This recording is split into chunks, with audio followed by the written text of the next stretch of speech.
പ്രേക്ഷകർക്കും നേരം വൈകുന്നേരത്തിലേക്ക് സ്വാഗതം. പശ്ചിമേഷ്യയിൽ നടക്കുന്ന യുദ്ധം നമ്മുടെ അടുക്കളകൾ വരെ അതിന്റെ കെടുതികൾ അനുഭവപ്പെട്ടു തുടങ്ങിയ ദിവസങ്ങളാണ് കടന്നുപോകുന്നത്. വെറും 10 ദിവസം യുദ്ധം പിന്നിടുമ്പോൾ തന്നെ നമ്മുടെ അടുക്കളകൾ പോലും അതിന്റെ കെടുതി അനുഭവിച്ചു തുടങ്ങിയിരിക്കുകയാണ്. അങ്ങനെയാണ് യുദ്ധം. ലോകത്തിന്റെ ഏത് കോണിൽ നടന്നാലും അത് ലോകത്തെ ആകെ ബാധിക്കും വിധമാണ്.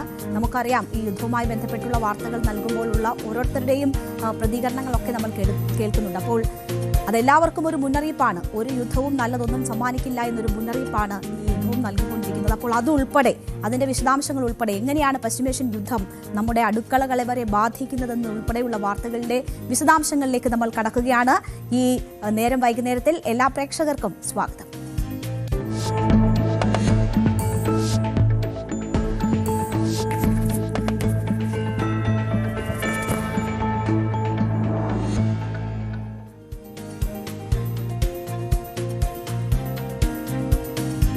അപ്പോൾ ഈ 11ാം ദിനം എന്താണ് പശ്ചിമേഷ്യയിൽ സംഭവിക്കുന്നത്? യുദ്ധം 11ാം ദിനം എത്തിയപ്പോൾ നിലപാടിൽ അയവ് വരുത്തുകയാണ് അമേരിക്കൻ പ്രസിഡന്റ് ഡൊണാൾഡ് ട്രംപ്. യുദ്ധം ഏകദേശം അവസാനിച്ചെന്ന പ്രഖ്യാപനമാണ് അമേരിക്കൻ പ്രസിഡന്റ് ഡൊണാൾഡ് ട്രംപിന്റെ ഭാഗത്തു നിന്നും ഉണ്ടായത്. യുദ്ധത്തിൽ പ്രതീക്ഷിച്ചതിനേക്കാൾ മുന്നേറാൻ കഴിഞ്ഞു എന്ന വിലയിരുത്തലാണ് ഇസ്രയേലും അമേരിക്കയും നടത്തുന്നത്.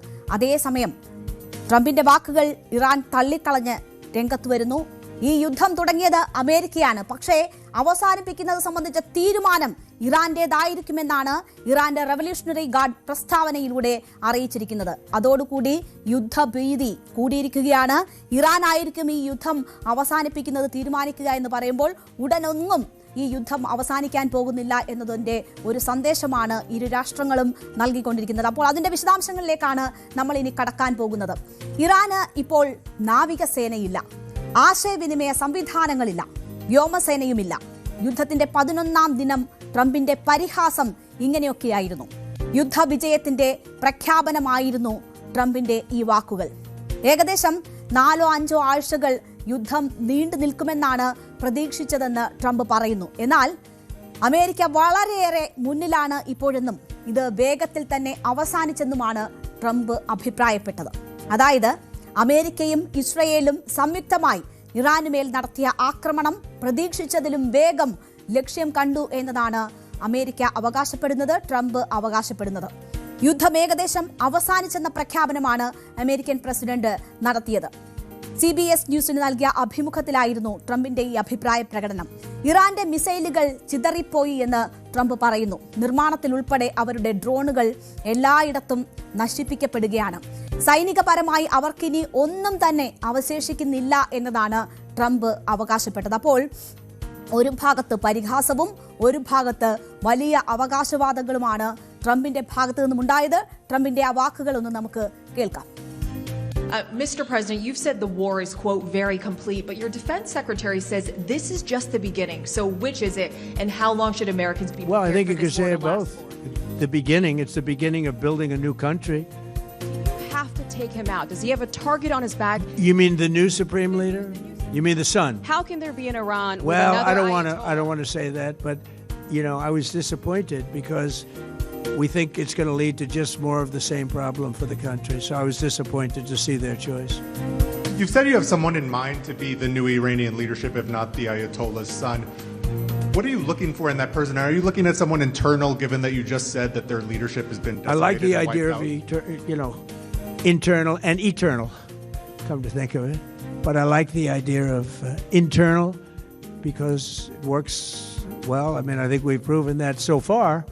In Venezuela, we have a woman, Delcy, who has been, president of the country, very respected, she's doing a great job. And it's, no disruption. ഇപ്പോൾ ട്രംപിന്റെ സംസാരത്തിൽ എപ്പോഴും വലിയ അവകാശവാദങ്ങളുണ്ട്, ഒപ്പം തന്നെ പരിഹാസങ്ങൾ നിറഞ്ഞിരിക്കും. നമുക്കറിയാം, ട്രംപ് പൊതുവെ അങ്ങനെയാണ്. ഓപ്പറേഷൻ സിന്ദൂറുമായി ബന്ധപ്പെട്ടൊക്കെ ഇന്ത്യയും പാകിസ്ഥാനും തമ്മിലുള്ള യുദ്ധം അവസാനിപ്പിച്ചത് താനാണ് എന്ന് 60-ലേറെ തവണ അവകാശപ്പെടുന്ന വ്യക്തിയാണ് ട്രംപ്. അപ്പോൾ ഇപ്പോഴും വലിയ അവകാശവാദങ്ങൾ ഈ നടന്നുകൊണ്ടിരിക്കുന്ന യുദ്ധവുമായി ബന്ധപ്പെട്ട് ട്രംപിന്റെ ഭാഗത്തു നിന്നും ഉണ്ടാകുന്നുണ്ട്. ഹോർമുസ് കടലിടുക്ക് പിടിച്ചെടുക്കുന്നതിനെ കുറിച്ച് ആലോചിക്കുകയാണ് എന്ന് ട്രംപ് പറയുന്നുണ്ട്. അതിലൂടെ കപ്പലുകൾ ഇപ്പോൾ കടന്നു പോകുന്നുണ്ട് എന്നും അദ്ദേഹം അഭിപ്രായപ്പെടുന്നു. അവർക്ക് ചെയ്യാനുള്ളതെല്ലാം അവർ അവിടെ ചെയ്തു കഴിഞ്ഞു എന്നതാണ് ഇറാനെ ചൂണ്ടിക്കൊണ്ട് അമേരിക്കൻ പ്രസിഡന്റ് പറയുന്നത്. അതായത് ഇറാൻ എല്ലാം ചെയ്യുന്നുണ്ട്, അത് ഒന്നും അവിടെ ബാധിക്കുന്നില്ല, കപ്പലുകൾ അവിടെ കടന്നു പോകുന്നു എന്നതാണ്. എന്നാൽ ഇറാന്റെ അവകാശവാദം എന്ന് പറയുന്നത് മറ്റു രാഷ്ട്രങ്ങളുടെ കപ്പലുകൾ അവരവരുടെ റിസ്കിൽ കടന്നു പോകുന്നുണ്ട്, പക്ഷേ ഇസ്രയേലിന്റെയും അമേരിക്കയുടെയും കപ്പലുകൾ തങ്ങൾ തടയും എന്നതാണ് ഇറാൻ പറഞ്ഞിരിക്കുന്നത്. ട്രംപ് അത് തള്ളിക്കളയുകയാണ് ചെയ്തിരിക്കുന്നത്. അവർ ചെയ്യാനുള്ളതെല്ലാം ചെയ്തു കഴിഞ്ഞു എന്നതാണ് ട്രംപിന്റെ അവകാശവാദം. ഇനിയും കൂടുതൽ നടപടികൾക്ക് ശ്രമിക്കരുത് എന്ന ഒരു വാർണിംഗ് കൂടി ട്രംപ് ഇറാന് നൽകുന്നുണ്ട്. അങ്ങനെ ശ്രമിക്കുകയാണെങ്കിൽ അത് ആ രാജ്യത്തിന്റെ അവസാനം കുറിക്കും എന്നതാണ് ട്രംപ് ഭീഷണി മുഴക്കിയിരിക്കുന്നത്. അപ്പോൾ ട്രംപ് പറയുന്നത് ഞങ്ങൾ ചെയ്യാനുള്ളതൊക്കെ ചെയ്തു കഴിഞ്ഞു, അത് വലിയ ആഘാതം ഇറാൻ ഉണ്ടാക്കി, ഇറാൻ ഒന്നും ചെയ്യാൻ കഴിഞ്ഞിട്ടില്ല, അവരുടെ സേനകളെല്ലാം നിർവീര്യമായി, അവരുടെ സേനകളൊന്നും ഇല്ലാത്ത ഒരു സാഹചര്യം ഉണ്ടായിരിക്കുന്നു, അവർക്കൊന്നും ചെയ്യാൻ കഴിഞ്ഞിട്ടില്ല എന്ന വലിയ അവകാശവാദം ഉന്നയിക്കുന്നു. ഇനി എന്തെങ്കിലും ചെയ്യാൻ തുനിഞ്ഞാൽ അവർ ബാക്കി ഉണ്ടാകില്ല എന്നൊരു ഭീഷണിയും ട്രംപിന്റെ ഭാഗത്തു നിന്നും വരുന്നു. പക്ഷേ ഈ യുദ്ധം ഏതാണ്ട് അവസാനിച്ചു എന്ന ട്രംപിന്റെ ഈ അവകാശവാദം വന്ന ഉടൻ തന്നെ ഇറാന്റെ ഭാഗത്തു നിന്ന് മറുപടി ഉണ്ടാവുകയാണ്. ട്രംപിനെ വെല്ലുവിളിക്കുകയാണ് യഥാർത്ഥത്തിൽ ഇറാൻ ചെയ്തിരിക്കുന്നത്. മധ്യപൂർവ്വദേശത്തെ യുദ്ധം ഉടൻ അവസാനിപ്പിക്കുമെന്ന അമേരിക്കൻ പ്രസിഡന്റ് ഡൊണാൾഡ് ട്രംപിന്റെ വാക്കുകൾ പാടെ തള്ളിക്കൊണ്ടാണ് ഇറാൻ രംഗത്ത് വന്നത്. ഈ യുദ്ധം തുടങ്ങിയത് അമേരിക്കയായിരിക്കും, പക്ഷേ അവസാനിപ്പിക്കുന്നത് അത് തങ്ങളുടെ തീരുമാനമായിരിക്കും എന്നതാണ് ഇറാൻ തുറന്നടിച്ചിരിക്കുന്നത്. ഇറാൻ സൈന്യത്തിൻ്റെതായിരുന്നു അമേരിക്കയ്ക്കുള്ള ഈ മറുപടി. അമേരിക്കൻ സൈനികർക്കൊന്നും ചെയ്യാനായിട്ടില്ല എന്നും ഇറാന്റെ റവല്യൂഷണറി ഗാർഡ് പ്രസ്താവനയിലൂടെ അറിയിച്ചു. ഒരാൾക്ക് മാത്രമായി സുരക്ഷയെന്ന് ധരിക്കേണ്ടുന്ന ഒരു സാഹചര്യമില്ല. ഒന്നുകിൽ എല്ലാവരും സുരക്ഷിതരായി ഈ ലോകത്തുണ്ടാകും, അല്ലെങ്കിൽ ആരും സുരക്ഷിതരല്ല എന്നതാണ് ഇറാന്റെ സൈന്യം പ്രസ്താവനയിൽ പറഞ്ഞത്. ഇറാന്റെ മിസൈൽ ശേഖരവും സൈനിക ശക്തിയും തകർത്തുവെന്ന് ട്രംപ് പറഞ്ഞത് അസംബന്ധമാണ് എന്നതാണ് ഇറാന്റെ സൈന്യം അവകാശപ്പെടുന്നത്. ഇറാൻ ഇപ്പോഴും സുശക്തമാണ് ഇക്കാര്യങ്ങളിലെന്ന് സൈനിക വക്താവ് വ്യക്തമാക്കി. മധ്യപൂർവ്വദേശത്തിന്റെ ഭാവിയും സമാധാനവും പൂർണ്ണമായും ഇറാൻ സൈന്യത്തിന്റെ പക്കലാണ്. അമേരിക്കയ്ക്ക് അതിലൊന്നും ചെയ്യാൻ കഴിയുകയില്ല എന്നും ഇറാൻ സൈന്യം വ്യക്തമാക്കിയതായി അന്താരാഷ്ട്ര മാധ്യമങ്ങൾ റിപ്പോർട്ട് ചെയ്തു. ഇനിയും സർപ്രൈസുകൾ വരാനിരിക്കുന്നുവെന്ന മുന്നറിയിപ്പ് കൂടി ഇറാന്റെ ഭാഗത്തു നിന്നും ഉണ്ടാവുകയാണ്. അത് വിദേശകാര്യ മന്ത്രി തന്നെയാണ് അത്തരമൊരു സൂചന നൽകുന്നത്. വിദേശകാര്യമന്ത്രി പറയുന്നത് ഇനിയും ഇറാന്റെ ഭാഗത്തു നിന്ന് സസ്പെൻസുകൾ വരാനിരിക്കുന്നു എന്നതാണ് അറാഗ്ചി വ്യക്തമാക്കിയിരിക്കുന്നത്. അമേരിക്കയുടെ എപ്പിക് മിസ്റ്റേക്കിന് 10 ദിവസമായെന്നും ഇന്ധനവില റോക്കറ്റ് പോലെ കുതിച്ചു വരികയാണെന്നും അമേരിക്കയുടെ ലക്ഷ്യമെന്തെന്ന് വ്യക്തമാണെന്നും ഇറാൻ വിദേശകാര്യമന്ത്രി അറാഗ്ചി പറയുന്നു. ഈ യുദ്ധത്തിന് ഇറാൻ സുസജ്ജമാണെന്നും ഒരു പിഴവുമില്ല എന്നും സർപ്രൈസുകൾ ഇനി വരാനിരിക്കുന്നു എന്നുമാണ് അറാഗ്ചി നൽകിയ മുന്നറിയിപ്പ്. ഇറാന്റെ ആക്രമണത്തിൽ ബഹ്റൈനിലെ മനാമയിൽ ഒരാൾ കൊല്ലപ്പെട്ടു എന്ന വാർത്തയുണ്ട്. ഇപ്പോഴും ഗൾഫ് മേഖലയിലേക്ക്, അതായത് അമേരിക്കയുടെ സൈനിക താവളങ്ങൾ ഉള്ള രാഷ്ട്രങ്ങൾ ലക്ഷ്യമാക്കിക്കൊണ്ട് തിരിച്ചടി ഇറാൻ നൽകിക്കൊണ്ടിരിക്കുകയാണ്. മനാമയിലെ ജനവാസ മേഖലയിലുണ്ടായ ആക്രമണത്തിൽ ഒരു സ്ത്രീ കൊല്ലപ്പെട്ടതായിട്ടുള്ള വിവരമുണ്ട്. നിരവധി പേർക്ക് പരിക്കേറ്റതായിട്ടുള്ള വിവരവും വരുന്നു. ആഭ്യന്തര മന്ത്രാലയം തന്നെ അക്കാര്യങ്ങൾ അറിയിച്ചു. പരിക്കേറ്റവരെ ആശുപത്രിയിലേക്ക് മാറ്റിയിട്ടുണ്ട്. ഇറാൻ ഇനിയും ആക്രമണങ്ങൾക്ക് തുനിഞ്ഞാൽ രാജ്യം പോലും ശേഷിക്കില്ലെന്നും ട്രംപ് ഭീഷണി മുഴക്കിയിരിക്കുകയാണ്. ഇറാൻ ഇപ്പോൾ ഒട്ടും പിന്നോട്ടില്ല എന്ന സൂചന നൽകുന്നത്. വലിയ ഇനിയും സർപ്രൈസുകൾ ഉണ്ടാകാനിരിക്കുന്നതേയുള്ളൂ എന്നൊരു ഭീഷണി കൂടി ഇറാന്റെ ഭാഗത്തു നിന്നും ഉണ്ടാകുന്നത്. ഗൾഫ് രാജ്യങ്ങളിലേക്ക് വലിയ രീതിയിലുള്ള ആക്രമണങ്ങളും തുടരുന്നത്. യുദ്ധം ഏകദേശം പൂർത്തിയായെന്ന് പറഞ്ഞ ട്രംപ് ഇതിന് പിന്നാലെ നിലപാട് മാറ്റുന്നതും ലോകം കണ്ട ദിവസമാണ്. റിപ്പബ്ലിക്കൻ മെമ്പേഴ്സ് ഇഷ്യൂസ് കോൺഫറൻസിനെ അഭിസംബോധന ചെയ്യവെയാണ് സംഘർഷം അവസാനിച്ചിട്ടില്ല എന്ന് സൂചിപ്പിച്ചുകൊണ്ട് ട്രംപ് വ്യത്യസ്തമായ ഒരു നിലപാട് സ്വീകരിച്ചത്. പല കാര്യങ്ങളിലും ഇതിനകം വിജയിച്ചു കഴിഞ്ഞു എന്ന് ട്രംപ് പറയുന്നു. പക്ഷേ നമ്മുടെ വിജയം പൂർണ്ണമായിട്ടില്ല എന്നും ട്രംപ് സൂചിപ്പിക്കുകയാണ്. ഇറാന്റെ സമ്പൂർണ്ണ പരാജയം ഉറപ്പാക്കും വരെ യുദ്ധം തുടരുമെന്നും പിന്നീട് ട്രംപ് കൂട്ടിച്ചേർത്തു. അതായത് ചില പരീക്ഷണങ്ങൾ എന്ന നിലയിൽ ട്രംപ് ചില പ്രസ്താവനകൾ നടത്തുകയാണ്. അതിന് ശക്തമായി എതിർത്തുകൊണ്ട് ഇറാൻ രംഗത്ത് വരുന്നു. വലിയ ഭീഷണി ഇറാന്റെ ഭാഗത്തുനിന്നുണ്ടാകുമ്പോൾ ട്രംപും നിലപാട് മാറ്റുകയാണ്. ഇറാന്റെ ഊർജ്ജ ഇൻഫ്രാസ്ട്രക്ചറുകൾക്ക് നേരെ അമേരിക്കയും ഇസ്രയേലും നടത്തിയ ആക്രമണ പരമ്പരയെ തുടർന്നാണ് ഇരു രാജ്യങ്ങളും തമ്മിലുള്ള ഭീഷണികൾ ഇതുപോലെ ഇപ്പോൾ ശക്തമായിരിക്കുന്നത്. ശനിയാഴ്ച വൈകിട്ട് ടെഹ്റാനിലെയും അയൽ സംസ്ഥാനമായ അൽബോർസിലെയും 5 എണ്ണ സംഭരണശാലകൾക്ക് നേരെ ആക്രമണം ഉണ്ടായി. ഇതിനെ തുടർന്നുണ്ടായ വൻ തീപിടുത്തം നമ്മൾ കണ്ടതാണ് കഴിഞ്ഞ ദിവസങ്ങളിലൊക്കെ. ഇപ്പോഴും ദൃശ്യങ്ങളിൽ കാണാം വലിയ തീപിടുത്തവും പുകയും ഒക്കെയാണ് ടെഹ്റാനിൽ ഉണ്ടായത്. അവിടെ എണ്ണ മഴ പെയ്യിക്കുന്ന രീതിയിലാണ് ആ ആക്രമണങ്ങൾ മാറിയത്. അതൊക്കെ ദിവസങ്ങളോളം ദൃശ്യമായിരുന്നു, ആ എണ്ണയും പുകയും ഒക്കെ. അപ്പോൾ വലിയ ആഘാതം ഇതൊക്കെ ഇറാന് ഉണ്ടാക്കിയിരുന്നു. ആക്രമണത്തെ തുടർന്ന് ടെഹ്റാൻ പ്രവിശ്യയിലെ ഇന്ധന വിതരണം താൽക്കാലികമായി തടസ്സപ്പെട്ടെങ്കിലും അത് സാധാരണ നിലയിലാകും ഉടൻ തന്നെ എന്ന പ്രതീക്ഷയൊക്കെ അധികൃതർ മുന്നോട്ട് വെച്ചിട്ടുണ്ട്. എന്തായാലും ഈ ആക്രമണങ്ങൾക്ക് പിന്നാലെയാണ് വലിയ രീതിയിൽ വാദപ്രതിവാദങ്ങൾ ഇപ്പോൾ ശക്തമായിരിക്കുന്നത്. അതേസമയം ഈ എണ്ണ സംഭരണ കേന്ദ്രങ്ങൾക്ക് നേരെ ഇറാനിൽ ആക്രമണം ഉണ്ടായപ്പോൾ ഇതിന് തിരിച്ചടിയായി ബഹ്റൈനിലെ ബാബ്കോ എണ്ണ ശുദ്ധീകരണശാലയിൽ ഇറാൻ ആക്രമണം നടത്തിയിരുന്നു. അവിടെ തീപിടുത്തമുണ്ടായതിന്റെ ചിത്രങ്ങൾ റോയിറ്റേഴ്സ് ഉൾപ്പെടെ പുറത്തുവിട്ടതാണ്. അപ്പോൾ ജലശുദ്ധീകരണശാല ഇറാനിൽ ലക്ഷ്യമിടുമ്പോൾ ഇറാൻ ഗൾഫ് മേഖലയിലെ ജലശുദ്ധീകരണശാലകൾ ലക്ഷ്യമിട്ടുകൊണ്ട് ആക്രമണം നടത്തുകയാണ്. എണ്ണ ശുദ്ധീകരണശാലകൾ ലക്ഷ്യമിടുമ്പോൾ ഇറാൻ ഗൾഫ് രാഷ്ട്രങ്ങളുടെ എണ്ണ ശുദ്ധീകരണശാല ലക്ഷ്യമിട്ടുകൊണ്ട് ആക്രമണം നടത്തുകയാണ്. അപ്പോൾ ഇതിൽ അടിയും തിരിച്ചടിയും ഒരുപോലെ നടന്നുകൊണ്ടിരിക്കുകയാണ്. അതുതന്നെയാണ് ഇപ്പോഴും ഇറാൻ മുന്നോട്ട് വെക്കുന്നത്. ഞങ്ങൾ യുദ്ധം എപ്പോൾ അവസാനിക്കുമെന്ന് ഞങ്ങൾ തീരുമാനിക്കുമെന്ന് ഇറാൻ പറയുന്നു. അതായത് പിന്നോട്ടില്ല ഇറാൻ എന്ന സൂചന തന്നെയാണ് ഇറാൻ നൽകുന്നത്. നമുക്കറിയാം, പുതിയ സുപ്രീം ലീഡർ അവിടെ അധികാരം ഏറ്റെടുത്തിരിക്കുകയാണ്. പാശ്ചാത്യ വിരുദ്ധതയിൽ ഏറ്റവും പ്രസിദ്ധനാണ് ഇറാനിൽ പുതിയ മേധാവി. അപ്പോൾ കൂടുതൽ ശക്തമായി ഈ യുദ്ധം മുന്നോട്ട് കൊണ്ടുപോകാൻ നീണ്ടു നിൽക്കുന്ന ഒരു യുദ്ധത്തിന് ഇറാൻ ആഗ്രഹിക്കുന്നു എന്ന തരത്തിലുള്ള പ്രതികരണങ്ങളാണ് അവിടെ നിന്ന് വരുന്നത്. എന്തായാലും മേഖലയിലെ നിലവിലെ സാഹചര്യം അന്താരാഷ്ട്ര തലത്തിൽ വലിയ ആശങ്കകൾക്ക് കാരണമായിട്ടുണ്ട്. ഐക്യരാഷ്ട്രസഭയുൾപ്പെടെയുള്ള അന്താരാഷ്ട്ര സംഘടനകൾ സമാധാനത്തിനായുള്ള ആഹ്വാനങ്ങൾ നടത്തി വരികയാണ്. അപ്പോഴാണ് ഈ ഏറ്റുമുട്ടലുകൾ തുടരുന്നത്. ഇസ്രയേലും ഇതിനോടകം പറഞ്ഞിരിക്കുന്നത് അവരുടെ പ്രതീക്ഷിച്ചതിലും വേഗം ലക്ഷ്യങ്ങൾ നേടിക്കഴിഞ്ഞു എന്നതാണ്.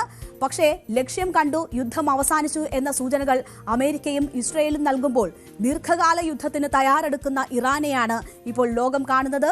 ദീർഘകാലം നീണ്ടു നിൽക്കുന്ന ഒരു ഏറ്റുമുട്ടലിന് രാജ്യം സജ്ജമാണെന്ന് ഇറാനിയൻ അധികൃതർ സന്ദേശങ്ങൾ നൽകുന്നു.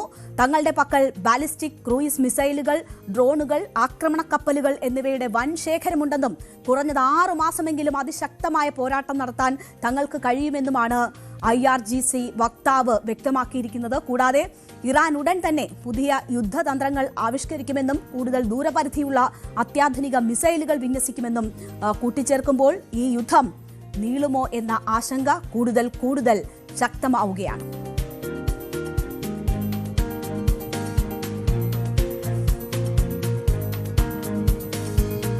ഞാൻ നേരത്തെ സൂചിപ്പിച്ചതുപോലെ പ്രേക്ഷകരെ, അമേരിക്ക ഇസ്രയേൽ സംയുക്ത ആക്രമണം ഉണ്ടാകുമെന്ന വാർത്തകൾ ഞങ്ങൾ പങ്കുവെക്കുമ്പോൾ പലപ്പോഴും ഞങ്ങളുടെ യൂട്യൂബ് കോണ്ടന്റുകൾക്ക് താഴെ പലരും പല അഭിപ്രായങ്ങളും പങ്കുവെച്ച് കാണാറുണ്ട്. ഇല്ലാത്ത യുദ്ധം വരുത്തുന്നു എന്ന് പറയുന്ന ഒരു കൂട്ടരുണ്ട്. ഇറാന്റെയും അമേരിക്കയുടെയും ഇസ്രായേലിന്റെയും പക്ഷം പിടിക്കുന്നവർ ഒരു ഭാഗത്തുണ്ട്. യുദ്ധം വരട്ടെ എന്ന് ആക്രോശിക്കുന്നവരും എവിടെയെങ്കിലും ആരെങ്കിലും യുദ്ധം ചെയ്താൽ തങ്ങൾക്ക് എന്ത് എന്ന് കരുതുന്നവരുമൊക്കെ ആ കൂട്ടത്തിൽ ഉണ്ട്. അതൊക്കെ കണ്ടിട്ടുണ്ട് നമ്മൾ. ഇതിൽ അവസാനം പറഞ്ഞ 2 കൂട്ടർ, അതായത് യുദ്ധം വരട്ടെ എന്ന് ആക്രോശിക്കുന്നവരും എവിടെയെങ്കിലും ആരെങ്കിലും യുദ്ധം ചെയ്താൽ ഞങ്ങൾക്ക് എന്ത് എന്ന് കരുതുന്നവരും, അവർ അറിയേണ്ടതാണ് ഇനിയുള്ള വാർത്ത. യുദ്ധം തുടങ്ങി വെറും 10 ദിവസം പിന്നിടുമ്പോൾ ആ യുദ്ധത്തിന്റെ കെടുതി നമ്മുടെ അടുക്കളയിൽ വരെ എത്തിയിരിക്കുകയാണ്. സംസ്ഥാനം പാചകവാതക ക്ഷാമത്തിലേക്ക് എന്ന നിലയെത്തിയിരിക്കുകയാണ്. അപ്പോൾ അതിനെക്കുറിച്ചാണ് നമ്മൾ ഇനി പരിശോധിക്കാൻ പോകുന്നത്. എങ്ങനെയാണ് ഈ യുദ്ധം ലോകത്തെ വിവിധ രാജ്യങ്ങളെ ബാധിക്കുന്നതെന്ന് വളരെ വേഗത്തിൽ നോക്കാം. ഹോർമുസ് കടൽ വഴിയുള്ള ചരക്ക് ഗതാഗതം നിലച്ചതോടെ വിവിധ രാജ്യങ്ങൾ കടുത്ത ഊർജ്ജ പ്രതിസന്ധിയിലായിരിക്കുകയാണ്. പല രാജ്യങ്ങളിലും വിദ്യാഭ്യാസ സ്ഥാപനങ്ങൾക്ക് അവധി പ്രഖ്യാപിക്കേണ്ടുന്ന സാഹചര്യം വന്നിരിക്കുകയാണ്. ഏഷ്യൻ രാജ്യങ്ങളെയാണ് കൂടുതൽ ബാധിച്ചിട്ടുള്ളത്. പാകിസ്ഥാൻ ഇന്ധനക്ഷാമം പരിഹരിക്കാനും ഊർജ്ജം ലാഭിക്കാനും വേണ്ടി വിദ്യാലയങ്ങൾക്ക് അവധി നൽകുകയും കർശനമായ ആഭ്യന്തര നിയന്ത്രണങ്ങൾ നടപ്പിലാക്കുകയും ചെയ്തു കഴിഞ്ഞു. ഏറെ ദൂരത്തല്ല, നമ്മുടെ തൊട്ടടുത്ത രാജ്യമാണ്, അയൽ രാജ്യമാണ്. ബംഗ്ലാദേശ് ഊർജ്ജ പ്രതിസന്ധി രൂക്ഷമായതിനെ തുടർന്ന് സർവകലാശാലകൾ അടച്ചുപൂട്ടുകയും ഇന്ധനത്തിന് കർശനമായ റേഷനിംഗ് ഏർപ്പെടുത്തുകയും ചെയ്തിരിക്കുന്നു. ഫിലിപ്പൈൻസും സർക്കാർ ഓഫീസുകളുടെ പ്രവൃത്തി ദിനങ്ങളുടെ എണ്ണം കുറച്ചിരിക്കുകയാണ്. ശ്രീലങ്ക ആഗോള വിപണിയിൽ എണ്ണവില ഉയർന്നതോടെ പെട്രോൾ ഡീസൽ വിലയിൽ ഒറ്റയടിക്ക് 8% വർധനവ് വരുത്തിയിരിക്കുകയാണ്. പെട്രോൾ ഡീസൽ വില വർധനവ് നിയന്ത്രിക്കാൻ ദക്ഷിണ കൊറിയയും തായ്ലൻഡും അടിയന്തര നടപടികൾ സ്വീകരിച്ചിട്ടുണ്ട്. ഈജിപ്തിൽ ആഭ്യന്തര വിപണിയിൽ എണ്ണവില 14% മുതൽ 17% വരെ വർദ്ധിപ്പിച്ചു എന്ന വിവരങ്ങളാണ് വരുന്നത്. മിഡിൽ ഈസ്റ്റിൽ നിന്നുള്ള എണ്ണ ഇറക്കുമതിയെ ഏറ്റവും കൂടുതൽ ആശ്രയിക്കുന്ന രാജ്യങ്ങളായതിനാൽ ഇന്ധനവില വർധനവ് ഈ രാജ്യങ്ങളുടെ സമ്പദ് വ്യവസ്ഥയെ സാരമായി തന്നെ ബാധിച്ചിട്ടുമുണ്ട്. ഇന്ധനവില വർധനവ് ഏഷ്യൻ വിപണികളിൽ പണപ്പെരുപ്പത്തിന് കാരണമായിട്ടുണ്ട്. തായ്ലൻഡ്, ദക്ഷിണ കൊറിയ, സിംഗപ്പൂർ തുടങ്ങിയ രാജ്യങ്ങളിൽ കറൻസി മൂല്യം ഇടിയുകയും നിത്യോപയോഗ സാധനങ്ങളുടെ വില ഉയരുകയും ചെയ്തു. അപ്പോൾ ഈ തരത്തിൽ എല്ലാ രാഷ്ട്രങ്ങളെയും ഈ യുദ്ധം ബാധിച്ചുകൊണ്ടിരിക്കുകയാണ് വലിയ രീതിയിൽ. എന്താണ് ഇന്ത്യയിൽ സംഭവിക്കുന്നതെന്ന് നോക്കാം. ഇറാനും ഇസ്രയേൽ US സഖ്യവും തമ്മിലെ യുദ്ധം ഒടുവിൽ ഇന്ത്യയിലെ അടുക്കളയ്ക്കും വലിയ ആഘാതം സൃഷ്ടിച്ചിരിക്കുന്നു. LPG ക്ഷാമം അതിരൂക്ഷമായതോടെ രാജ്യത്ത് മിക്കയിടത്തും റെസ്റ്റോറന്റുകൾ പൂട്ടിത്തുടങ്ങിയിരിക്കുകയാണ്. കേരളത്തിലും LPG വിതരണം ഏറെക്കുറെ സ്തംഭിച്ചെന്നും നിരവധി ഹോട്ടലുകൾ അടച്ചുവെന്നും Kerala hotel and restaurants association ഉൾപ്പെടെയൊക്കെ ചൂണ്ടിക്കാട്ടുകയാണ്. പശ്ചിമേഷ്യൻ സംഘർഷങ്ങളുടെ സാഹചര്യത്തിൽ കഴിഞ്ഞ ദിവസം ഗാർഹിക സിലിണ്ടറുകളുടെ വില 60 രൂപയാണ് കൂട്ടിയിരുന്നത്. വാണിജ്യ ആവശ്യങ്ങൾക്കുള്ള സിലിണ്ടറുകളുടെ വില 114.50 രൂപയും കൂട്ടി. അത് ഓൾറെഡി വന്നു കഴിഞ്ഞു. കഴിഞ്ഞ ദിവസങ്ങളിൽ ഹോട്ടലുകൾക്കുള്ള ഗ്യാസ് സിലിണ്ടർ വിതരണം ഭാഗികമായി മാത്രം നിയന്ത്രിച്ചിരുന്നു. എന്നാൽ ഇപ്പോൾ അത് ഏതാണ്ട് പൂർണ്ണമായി തന്നെ നിലച്ചു എന്ന നില വരികയാണ്. പ്രതിദിനം ശരാശരി 2 മുതൽ 25 സിലിണ്ടർ വരെ ഒക്കെ ഉപയോഗിക്കുന്ന ഹോട്ടലുകൾ കേരളത്തിൽ തന്നെ പ്രവർത്തിക്കുന്നുണ്ട്. നമുക്കറിയാം, വലിയൊരു വ്യവസായ ശൃംഖല തന്നെയാണ് ഹോട്ടലുകളുടേത്. പ്രതിസന്ധി കടുത്താൽ ആ വലിയ സാമൂഹിക ആഘാതവുമായി അതൊരു വലിയ സാമൂഹിക ആഘാതമായി മാറുന്ന ഒരു സാഹചര്യം ഉണ്ടാകും. റെയിൽവേ സ്റ്റേഷനുകൾ, ബസ് സ്റ്റാൻഡുകൾ, അതിഥി തൊഴിലാളികളുടെ കേന്ദ്രങ്ങൾ തുടങ്ങിയിടങ്ങളിലെല്ലാം ഈ റെസ്റ്റോറൻറ്റുകൾ ഇല്ലാതായാലുള്ള ഒരു അവസ്ഥയൊന്ന് പ്രേക്ഷകർ ആലോചിച്ചു നോക്കൂ. ഭക്ഷണം കിട്ടാതാകും. വീടുകളിൽ നിന്ന് അകന്നു കഴിയുന്ന എത്ര മനുഷ്യർ ഈ റെസ്റ്റോറൻറ്റുകളെ മാത്രം ആശ്രയിച്ചാണ് കഴിയുന്നത്. അപ്പോൾ അവിടെയൊക്കെ ഭക്ഷണത്തിന് നിയന്ത്രണം ഉണ്ടാകുന്നു എന്നത് ഒരുപാട് പേരെ ബാധിക്കുന്ന കാര്യമാണ്. സംസ്ഥാനത്ത് ഏകദേശം 1 ലക്ഷം ഹോട്ടലുകളുണ്ട്. ഇവയെല്ലാം ഇപ്പോൾ ഏതാണ്ട് പാചകവാതക വിതരണം പ്രതിസന്ധിയിലായതോടുകൂടി പ്രതിസന്ധിയുടെ നടുവിലായിരിക്കുകയാണ്. പല സംസ്ഥാനങ്ങളിലും ഈ പ്രതിസന്ധി നേരിടുന്നുണ്ട്. മുംബൈയിൽ 20 മുതൽ 25% ഹോട്ടലുകൾ പൂട്ടിയെന്ന വിവരമാണ് വരുന്നത്. കൂടുതൽ ഹോട്ടലുകൾ വൈകാതെ അടയ്ക്കുമെന്ന് അവിടുത്തെ റെസ്റ്റോറന്റ് അസോസിയേഷനുകൾ വ്യക്തമാക്കിയതായി വാർത്താ ഏജൻസികൾ റിപ്പോർട്ട് ചെയ്യുന്നുണ്ട്. ബംഗളൂരു, ചെന്നൈ, ഗുരുഗ്രാം തുടങ്ങിയ സ്ഥലങ്ങളിലും ഹോട്ടലുകൾക്ക് താഴെ വീണു. ബീഹാർ, മഹാരാഷ്ട്ര, പഞ്ചാബ് തുടങ്ങിയ സംസ്ഥാനങ്ങൾ LPG ക്ഷാമം വലിയ രീതിയിൽ അനുഭവിക്കുന്നുണ്ട്. ഉപഭോഗത്തിനുള്ള 65% LPGയും ഇറക്കുമതി ചെയ്യുന്ന രാജ്യമാണ് ഇന്ത്യ. ഇതിൽ തന്നെ 90% വാങ്ങുന്നത് സൗദി അറേബ്യ, ഖത്തർ, UAE തുടങ്ങിയ ഗൾഫ് രാഷ്ട്രങ്ങളിൽ നിന്നാണ്. അപ്പോൾ യുദ്ധത്തെ തുടർന്ന് ഹോർമുസ് കടലിടുക്ക് വഴിയുള്ള ചരക്ക് നീക്കം തടസ്സപ്പെട്ടതാണ് ഇന്ത്യയിൽ ഇപ്പോൾ LPG പ്രതിസന്ധി രൂക്ഷമാക്കിയിരിക്കുന്നത്. 85 മുതൽ 90 ലക്ഷം പേരാണ് ഇന്ത്യയിൽ ഹോട്ടൽ മേഖലയിൽ തൊഴിലെടുക്കുന്നത്. നോക്കൂ, എത്ര വലിയൊരു സംഖ്യയാണ്. ഹോട്ടലുകളും റെസ്റ്റോറൻറ്റുകളും അടയ്ക്കുന്നത് ഇവരുടെ ജീവിതത്തെ പ്രതിസന്ധിയിലാക്കും.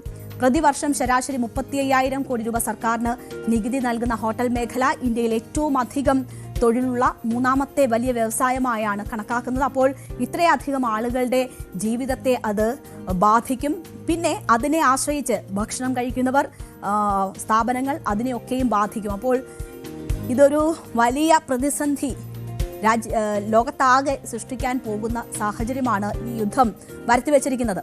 അപ്പോൾ ഓരോ സംസ്ഥാനങ്ങളും പ്രശ്നങ്ങൾ നേരിടുകയാണ്.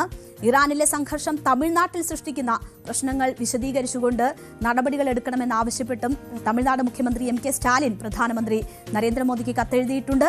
സംഘർഷവുമായി ബന്ധപ്പെട്ട പ്രശ്നങ്ങൾ ചർച്ച ചെയ്യാൻ സ്റ്റാലിൻ ഒരു അവലോകന യോഗം അവിടെ വിളിച്ചു ചേർക്കുകയും ചെയ്തു. നിലവിലെ സാഹചര്യങ്ങൾ വിലയിരുത്തുകയും ചെയ്യാൻ സാധിക്കുന്ന കാര്യങ്ങൾ ആലോചിക്കുകയും ചെയ്തിട്ടുണ്ട് എന്ന് തമിഴ്നാട് പറയുന്നു. അപ്പോൾ എല്ലാ സംസ്ഥാനങ്ങളെയും ഇത് ബാധിക്കുകയാണ്. നമുക്കും വലിയ രീതിയിൽ ഇതിന്റെ കെടുതികളുണ്ട്. വലിയ രീതിയിലുള്ള നിയന്ത്രണം LPG വിതരണവുമായി ബന്ധപ്പെട്ട് ഉണ്ട്. അത് കൂടുതൽ കടുക്കാൻ പോകുന്ന ദിവസങ്ങളാണ് വരുന്നത്. പശ്ചിമേഷ്യയിലെ സംഘർഷം മൂലമുള്ള വിതരണ പ്രതിസന്ധി മുന്നിൽ കണ്ട് അവശ്യ വസ്തു നിയമം കേന്ദ്ര സർക്കാർ പ്രാബല്യത്തിൽ കൊണ്ടുവന്നിരിക്കുകയാണ്. 1955 ഈ നിയമം കൂടുതൽ കർശനമാക്കുന്നു എന്നതാണ് മനസ്സിലാക്കുന്നത്. പെട്രോളിയം ഉൽപ്പന്നങ്ങൾ, പ്രകൃതിവാതകം എന്നിവയ്ക്ക് ഈ നടപടി ബാധകമാക്കിയിരിക്കുന്നു. ഇപ്പോഴത്തെ ഈ പ്രതിസന്ധി മറികടക്കുന്നത് ഉദ്ദേശിച്ചുകൊണ്ടാണ് സർക്കാർ ഈ ഒരു നടപടി സ്വീകരിച്ചിട്ടുള്ളത്. പ്രകൃതിവാതക വിതരണം ചില നിർണായക മേഖലകൾക്ക് മുൻഗണന നൽകും എന്ന തരത്തിൽ ആക്കുന്നു എന്നതാണ് നമുക്ക് മനസ്സിലാക്കാൻ കഴിയുന്നത്. ആഭ്യന്തര ആവശ്യങ്ങൾ, ഗതാഗതത്തിനുള്ള CNG, LPG ഉൽപാദനം, പൈപ്പ് ലൈൻ, കംപ്രസർ ഫ്യൂവൽ, മറ്റു നിർണായക പൈപ്പ് ലൈൻ ആവശ്യങ്ങൾ എന്നിവയ്ക്ക് ഗ്യാസ് വിതരണ മുൻഗണന നൽകും എന്നതാണ് വാർത്താ ഏജൻസികൾ റിപ്പോർട്ട് ചെയ്യുന്നത്. രാജ്യത്ത് ഏകദേശം 382 ദശലക്ഷം LPG ഉപഭോക്താക്കളെ ബാധിക്കാവുന്ന സാഹചര്യം നിലനിൽക്കുന്നതിനാൽ ഇവർക്കുള്ള വിതരണം തടസ്സമില്ലാതെ തുടരാൻ വേണ്ടിയിട്ടുള്ള നടപടികളാണ് പ്രധാനമായും ഇതിലൂടെ ലക്ഷ്യമിടുന്നത്. മുംബൈ, ബംഗളൂരു, ചെന്നൈ നേരത്തെ നമ്മൾ സൂചിപ്പിച്ചില്ലേ, ആ ഇടങ്ങളിലൊക്കെ പ്രധാന നഗരങ്ങളിൽ LPG സിലിണ്ടറുകളുടെ ലഭ്യതക്കുറവ് വലിയ രീതിയിൽ റിപ്പോർട്ട് ചെയ്തതിനെ തുടർന്നാണ് ഇപ്പോൾ കേന്ദ്രം ഈ അടിയന്തര നടപടി സ്വീകരിച്ചിരിക്കുന്നത്. അപ്പോൾ ഒരു യുദ്ധവും നല്ലതൊന്നും ബാക്കി വെക്കില്ല. ലോകത്തിന്റെ ഏതൊരു കോണിലുണ്ടാകുന്ന യുദ്ധവും എല്ലാവരെയും ബാധിക്കും. അത്രമാത്രം കണക്റ്റഡ് ആണ് ഈ ലോകം. നമ്മുടെ ഫുഡ് ചെയിൻ പോലെ അത് കണക്റ്റഡ് ആണ്. അതുകൊണ്ട് യുദ്ധമല്ല, സമാധാനവും സഹവർത്തിത്വവുമാണ് പുലരേണ്ടത്. അങ്ങനെ ഒരു കാലത്തേക്ക് വളരെ പെട്ടെന്ന് തിരിച്ചു പോകാൻ കഴിയട്ടെ എന്ന് നമുക്ക് ആഗ്രഹിക്കാം.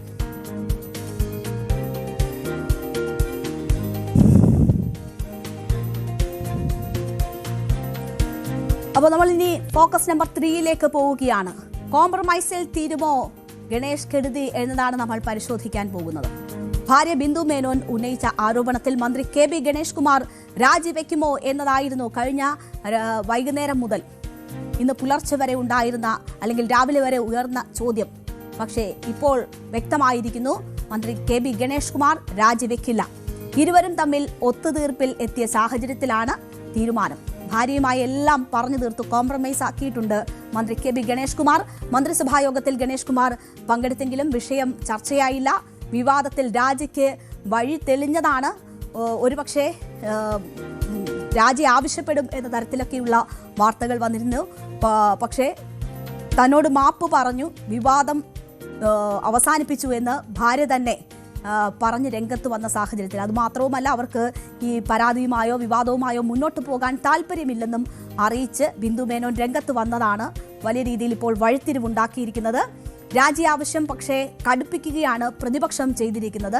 എവിടെ സ്ത്രീ സുരക്ഷ എന്ന ചോദ്യം ഉയർത്തിക്കൊണ്ട് മന്ത്രിയുടെ വീട്ടിൽ പോലും സ്ത്രീ സുരക്ഷ ഉറപ്പാക്കാൻ കഴിയുന്നില്ല എന്നത് ചൂണ്ടിക്കാട്ടിക്കൊണ്ട് ഈ സാഹചര്യം മാക്സിമം ഉപയോഗപ്പെടുത്താനാണ് പ്രതിപക്ഷത്തിന്റെ ശ്രമം. പക്ഷേ എല്ലാം കോംപ്രമൈസ് ആക്കി പൊതുപരിപാടികളിൽ ഉൾപ്പെടെ പങ്കെടുക്കുകയാണ് KB ഗണേഷ് കുമാർ. ഇങ്ങനെ ഇത് പരിഹരിക്കാനാകുമോ എന്നത് നമുക്ക് പരിശോധിക്കാം. മന്ത്രിയെ വാളകത്തുള്ള വീട്ടിൽ മോശമായ സാഹചര്യത്തിൽ കണ്ട് എന്നായിരുന്നു ഭാര്യയുടെ പരാതി. ആ സംഭവം പോലീസ് ഹെൽപ്പ് ലൈനിന്റെ സഹായത്തോടുകൂടി പോലീസിനെ അറിയിക്കുന്നു. ഇത് കഴിഞ്ഞ ദിവസം അവർ തന്നെ മാധ്യമങ്ങളോട് തുറന്നു പറയുന്നു. വരാനിരിക്കുന്ന നിയമസഭാ തെരഞ്ഞെടുപ്പിന് മുന്നോടിയായി കേരളത്തിലെ ഭരണകക്ഷിയായ ഇടതുപക്ഷ ജനാധിപത്യ മുന്നണിയെ വലിയ രീതിയിൽ ബാധിച്ച വിഷയമായി ഇത് വളർന്നു. ഗതാഗത മന്ത്രി KB ഗണേഷ് കുമാറിന്റെ ഭാര്യ ബിന്ദു മേനോൻ അദ്ദേഹത്തിനെതിരെ നടത്തിയ ആരോപണങ്ങൾ വളരെ ഗൗരവമുള്ളതായിരുന്നു. കഴിഞ്ഞ ദിവസം വീട്ടിലെത്തിയപ്പോൾ മറ്റൊരു സ്ത്രീയെ സ്ത്രീയുമായി മോശപ്പെട്ട സാഹചര്യത്തിൽ കണ്ടു എന്നതായിരുന്നു അവർ പുറത്തു പറഞ്ഞിരുന്നത്. മന്ത്രിയുടെ സഹായികൾ തന്നെ കയ്യേറ്റം ചെയ്യാൻ ശ്രമിച്ചതായും താൻ പോലീസിനെ ബന്ധപ്പെട്ടതായും പോലീസ് എത്തി പക്ഷേ അതിൽ ഒരിടപെടലും നടത്തിയില്ല തുടങ്ങിയ കാര്യങ്ങളൊക്കെ അവർ ആരോപിച്ചിരുന്നു. 2014 വിവാഹം നടന്നത് മുതൽ തങ്ങളുടെ ദാമ്പത്യ ജീവിതത്തിൽ പ്രശ്നങ്ങൾ ഉണ്ടായിരുന്നു എന്നത് ബിന്ദു മേനോൻ മാധ്യമങ്ങളോട് പറഞ്ഞു. അപ്പോൾ സഹി കെട്ടപ്പോഴാണ് ഇതെല്ലാം പുറത്തു പറയേണ്ടി വന്ന സാഹചര്യം എന്നത് അവർ പറഞ്ഞു. 2013 സമാനമായ രീതിയിൽ ഭാര്യ ഗാർഹിക പീഡനം ഉൾപ്പെടെയുള്ള പരാതികൾ ഉന്നയിക്കുകയും തുടർന്ന് മന്ത്രിസ്ഥാനം ഗണേഷ് കുമാറിന് രാജിവെക്കേണ്ടി വരികയും ചെയ്ത ഒരു സാഹചര്യം ഉണ്ടായിരുന്നു. അതിന് സമാനമായ രീതിയിൽ തന്നെയായിരുന്നു ബിന്ദു മേനോൻ ഉയർത്തിയ ആരോപണങ്ങൾ. ഈ ആരോപണങ്ങളെ തുടർന്ന് വിവാദ നായകനായ മന്ത്രി KB ഗണേഷ് കുമാർ മന്ത്രിസ്ഥാനം രാജിവെക്കുമോ എന്ന അഭ്യൂഹങ്ങളാണ് ഉയർന്നത്. കാരണം നിയമസഭാ തെരഞ്ഞെടുപ്പിന് ഇനി ദിവസങ്ങളില്ല. സ്ത്രീ സുരക്ഷ ഒരു മുഖ്യ വിഷയമായി ഉയർത്തിക്കാട്ടുകയാണ് LDF. അവിടെ ഒരു മന്ത്രിക്കെതിരെ അദ്ദേഹത്തിന്റെ ഭാര്യ തന്നെ രംഗത്ത് വരുന്ന സാഹചര്യം സർക്കാരിന് 240 മണ്ഡലങ്ങളിലും തിരിച്ചടിയാകുന്ന ഒരു സാഹചര്യം ഉണ്ടായിരുന്നു. അതുകൊണ്ട് തന്നെ എന്തായാലും മന്ത്രിസഭയുടെ കാലാവധി കഴിയാൻ പോവുകയാണ്. മന്ത്രിയെ രാജിവെപ്പിച്ച് മുഖം രക്ഷിക്കാൻ ഒരു നീക്കമുണ്ടാകും എന്നതാണ് പ്രതീക്ഷിച്ചിരുന്നത്. പക്ഷേ ആ രാജി ഉണ്ടാകുന്നില്ല എന്നതാണ് വ്യക്തമായിരിക്കുന്നത്. അത് കെ.ബി. ഗണേഷ് കുമാറും ഭാര്യയും തമ്മിൽ കോംപ്രമൈസ് ആവുകയും അവർ പരാതിയുമായി മുന്നോട്ട് പോകാൻ തയ്യാറില്ല എന്നൊരു നിലപാടെടുക്കുകയും ചെയ്ത സാഹചര്യത്തിൽ രാജി വേണ്ട എന്നൊരു നിലപാടിലേക്ക് എത്തുകയായിരുന്നു കാര്യങ്ങൾ എന്നതാണ് മനസ്സിലാകുന്നത്. ഈ രാജി ചോദിക്കുന്നതുൾപ്പെടെയുള്ള തീരുമാനങ്ങൾ LDF-ൽ ഉണ്ടായിരുന്നു എന്നതാണ് മനസ്സിലാകുന്നത്. പക്ഷേ ഇങ്ങനെ ഈ പ്രശ്നങ്ങൾ അവസാനിപ്പിക്കാൻ കെ.ബി. ഗണേഷ് കുമാറിന് കഴിഞ്ഞതോടുകൂടിയാണ് ആ ഒരു സാഹചര്യം ഇല്ലാതായത്. ബിന്ദുവിനെ കെ.ബി. ഗണേഷ് കുമാർ വിളിക്കുകയും മാപ്പ് പറയുകയും ചെയ്തു. അങ്ങനെയാണ് കോംപ്രമൈസ് ഉണ്ടായത് എന്നതാണ് മനസ്സിലാകുന്നത്. തുടർന്ന് മന്ത്രി KSRTCയുടെ ആശുപത്രി ഉദ്ഘാടന ചടങ്ങിൽ വന്നു. ആ ചടങ്ങിൽ മാധ്യമങ്ങളെ കാണാമെന്ന് നേരത്തെ കെ.ബി. ഗണേഷ് കുമാർ പറഞ്ഞിരുന്നു. അങ്ങനെ മാധ്യമങ്ങൾ ചോദിക്കുമ്പോൾ അദ്ദേഹം പല ചോദ്യങ്ങളിൽ നിന്നും ഒഴിഞ്ഞുമാറി. പിന്നീട് പ്രതികരിച്ചത് രാജി വിഷയം ഉദിക്കുന്നില്ല എന്നൊരു പ്രതികരണമാണ് അദ്ദേഹത്തിന്റെ ഭാഗത്തു നിന്നും ഉണ്ടായത്. അങ്ങനെ ഒരു ആവശ്യമേ ഉദിക്കുന്നില്ല എന്ന് കെ.ബി. ഗണേഷ് കുമാർ മാധ്യമങ്ങൾക്ക് മുൻപിൽ വ്യക്തമാക്കി. മന്ത്രിസഭാ യോഗത്തിന് ശേഷം മന്ത്രിസഭാ യോഗത്തിന് എത്തുമ്പോഴൊക്കെ മാധ്യമങ്ങൾ പ്രതികരണം തേടുന്നുണ്ട്. അപ്പോഴൊന്നും പ്രതികരിക്കുന്നില്ല. പിന്നീട് പരിപാടിയിൽ കാണാമെന്ന് പറയുകയായിരുന്നു. മന്ത്രിസഭാ യോഗത്തിന് ശേഷം ഗണേഷ് കുമാർ മുഖ്യമന്ത്രിയുമായി ചർച്ച നടത്തി. ഈ വിഷയം സഭയിൽ ചർച്ചയായിരുന്നില്ല. അതിനുശേഷം മുഖ്യമന്ത്രിയെ കാര്യങ്ങൾ ധരിപ്പിച്ചു. അപ്പോൾ അങ്ങനെയാണ് രാജി വേണ്ട എന്നൊരു തീരുമാനത്തിലേക്ക് എത്തിയതും പിന്നീട് രാജി തള്ളിക്കൊണ്ട് മാധ്യമങ്ങളോട് കെ.ബി. ഗണേഷ് കുമാർ പ്രതികരിക്കുകയും ചെയ്തത്. അദ്ദേഹത്തിന്റെ പ്രതികരണം ഒന്ന് കേൾക്കാം. ഞാൻ വിദ്വേഷിപ്പിക്കാനും എന്റെ ചോര വേണമെങ്കിൽ ഒരു പിച്ചാത്തിയതാ ഞാൻ മുറിച്ച് കുടിച്ചോ, അല്ലാതെ വെറുതെ നടന്ന് എന്റെ പുറകെ നടക്കണ്ട. ഞാൻ ഇന്നിപ്പോ ഇതൊന്നും തരാതെ ഞാൻ രാജിവെച്ചു പോകുന്ന ചിലർ വിചാരിച്ചേ, അത് നടന്നില്ല. അങ്ങനെയൊക്കെ ആഗ്രഹിക്കാൻ കൊള്ളാമോ? മന്ത്രിസഭയ്ക്ക് ഇനി 5 ദിവസം 6 ദിവസം കാലാവധി. ഇലക്ഷൻ പ്രഖ്യാപിച്ച മന്ത്രിക്ക് ഒരു വിലയില്ല, മന്ത്രിക്ക് ഒരു വിലയില്ല ഇലക്ഷൻ പ്രഖ്യാപിച്ചു കഴിഞ്ഞാൽ. അതുകൊണ്ട് അത്തരം സന്തോഷത്തിന് വേണ്ടി നടക്കണ്ട, അതൊരു നല്ല കാര്യമല്ല. അതുകൊണ്ടാണ് ഞാൻ ഇവിടെ ഒന്നും മിണ്ടാത്തത്. എനിക്ക് ആരോടും വിരോധം ഉണ്ടായില്ല. ഞാൻ മാധ്യമപ്രവർത്തകരോട് വളരെ മാന്യമായിട്ടും സ്നേഹമായിട്ട് പെരുമാറുള്ളൂ. പക്ഷേ കഴിഞ്ഞ 2 ദിവസമായിട്ട് എന്നോട് വളരെ മോശമായിട്ടാണ് പെരുമാറുന്നത്. സന്തോഷം. ഇത് പണ്ടും ചെയ്തിട്ടുണ്ട്, ഇനിയും ചെയ്യുമെന്ന് എനിക്കറിയാം. ഇതിൽ നിന്നും കൂടുതൽ വ്യത്യസ്തതയൊന്നും ഞാൻ പ്രതീക്ഷിച്ചിട്ടല്ല നിങ്ങളോട് ചിരിച്ചതും ചില മാധ്യമങ്ങൾ ഞാൻ ഇന്റർവ്യൂ തന്നതും എന്റെ കഴിവുകളാണെന്ന് വിചാരിക്കരുത്. ഞാനൊരു സ്നേഹം കൊണ്ട് തന്നു, കുറെ നാളായിട്ട് ചോദിച്ചു തന്നു. പക്ഷെ തന്നതിന്റെ ഫലം എനിക്ക് തന്നു. സന്തോഷം. നന്ദി, നമസ്കാരം. മാധ്യമങ്ങളെ കുറ്റപ്പെടുത്തുകയാണ് മന്ത്രി കെ.ബി. ഗണേഷ് കുമാർ ചെയ്തിരിക്കുന്നത്. പക്ഷേ ഇതിൽ മാധ്യമങ്ങൾക്ക് എന്താണ് റോൾ? വന്ന കാര്യങ്ങൾ വാർത്തയാക്കുകയായിരുന്നു. സമൂഹ മാധ്യമങ്ങളിൽ ദിവസങ്ങളോളം ഇക്കാര്യങ്ങൾ പ്രചരിച്ചിരുന്നു. ഒരു മാധ്യമങ്ങളും മുഖ്യധാരാ മാധ്യമങ്ങളും അത്തരം വാർത്തകളൊന്നും നൽകിയിരുന്നില്ല. പക്ഷേ സ്ഥലവും തീയതിയും സാഹചര്യങ്ങളും ഒക്കെ ചൂണ്ടിക്കാട്ടി സമൂഹ മാധ്യമങ്ങളിൽ ഈ കാര്യങ്ങളൊക്കെ പ്രചരിച്ചു. പക്ഷേ ഭാര്യ തുറന്നു പറച്ചിലിന് തയ്യാറായപ്പോൾ ആദ്യം ഗണേഷ് കുമാർ തന്നെ മാധ്യമങ്ങളോട് കാര്യങ്ങൾ വിശദീകരിച്ചു. അതിനുശേഷം ഭാര്യ കാര്യങ്ങൾ തുറന്നു പറഞ്ഞപ്പോഴാണ് മാധ്യമങ്ങൾ ഇക്കാര്യങ്ങളൊക്കെ വാർത്തയാക്കിയത്. അപ്പോൾ നല്ലോണം എന്തോ മാധ്യമങ്ങൾ നൽകി എന്നൊരു വിമർശനമാണ് അദ്ദേഹം മാധ്യമങ്ങൾക്ക് മേൽ ചുമത്തുന്നത്. പക്ഷേ 2013 അദ്ദേഹത്തിന്റെ കൂടെ ഉണ്ടായിരുന്ന ഭാര്യയാണ് പരാതി നൽകിയത്. ഇപ്പോൾ പരാതി നൽകിയതും അദ്ദേഹത്തിന്റെ ഭാര്യ തന്നെയാണ്. ഇതിൽ ഒരു രാജി വേണ്ട എന്ന തീരുമാനത്തിലേക്കൊക്കെ കാര്യങ്ങൾ എത്താനുള്ള മറ്റൊരു പ്രധാനപ്പെട്ട കാരണം പത്തനാപുരത്ത് കെ.ബി. ഗണേഷ് കുമാർ തന്നെ മത്സരിക്കുമെന്നത് ഏറെക്കുറെ തീരുമാനമായതാണ്. ഇപ്പോൾ മന്ത്രിസ്ഥാനത്ത് നിന്ന് ഗണേഷ് കുമാറിനെ കൊണ്ട് രാജിവെപ്പിച്ചാൽ പത്തനാപുരത്ത് പുതിയ സ്ഥാനാർത്ഥിയെ കണ്ടെത്തേണ്ടി വരും. അപ്പോൾ ആ മണ്ഡലത്തിന്റെ സാധ്യതകൾ സംബന്ധിച്ചുള്ള ചോദ്യങ്ങൾ ഉയരും. രാജി ഉണ്ടായാലും സർക്കാരിന്റെ പ്രതിച്ഛായയെ അത് ബാധിക്കുമോ എന്ന സംശയങ്ങൾ, അങ്ങനെയൊക്കെയുള്ള നിരവധി ചോദ്യങ്ങൾക്കൊടുവിലാണ് എന്തായാലും വിഷയം കോംപ്രമൈസ് ആയ സാഹചര്യത്തിൽ, ഭാര്യ പരാതിയുമായി മുന്നോട്ട് പോകുന്നില്ല എന്നൊരു സാഹചര്യത്തിൽ, അവർ തമ്മിൽ ഒത്തുതീർപ്പായ സാഹചര്യത്തിൽ രാജി വേണ്ട എന്നൊരു ധാരണയിലേക്ക് കാര്യങ്ങൾ എത്തിയത് എന്നതാണ് മനസ്സിലാകുന്നത്. എന്തായാലും ഈ വിഷയത്തിൽ ഗണേഷിനെതിരായ നീക്കത്തിൽ നിന്ന് പ്രതിപക്ഷം എന്തായാലും പിന്നോട്ടില്ല. അവരെ സംബന്ധിച്ച് അവർക്ക് വീണ് കിട്ടിയ ഒരു അവസരമാണ്. ഒത്തുതീർപ്പ് നടത്തി മന്ത്രിസഭാംഗമായി തുടരാനാകില്ല എന്നതാണ് പ്രതിപക്ഷത്തിന്റെ നിലപാട്. എങ്ങനെയാണ് ക്രിമിനൽ കേസുകൾ ഒത്തുതീർപ്പാക്കുക എന്ന ചോദ്യമാണ് പ്രതിപക്ഷ നേതാവ് ഉൾപ്പെടെ ഉന്നയിക്കുന്നത്. ഗണേഷിനെതിരെ കൂടുതൽ പ്രതിഷേധത്തിന് പ്രതിപക്ഷം തയ്യാറെടുക്കുകയുമാണ്. പ്രതിപക്ഷ നേതാക്കളുടെ പ്രതികരണങ്ങൾ കേൾക്കാം. ഗൗരവതരമായ ആരോപണങ്ങൾ ഉയർന്നിട്ടും മുഖ്യമന്ത്രി ഒരു നടപടിയും ഇതുവരെ സ്വീകരിച്ചിട്ടില്ല. ഇത് വ്യക്തിപരമായ ഒരു കാര്യമോ കുടുംബകാര്യമോ മാത്രം നമുക്ക് അതിനെ കുറച്ച് കാണാൻ കഴിയില്ല.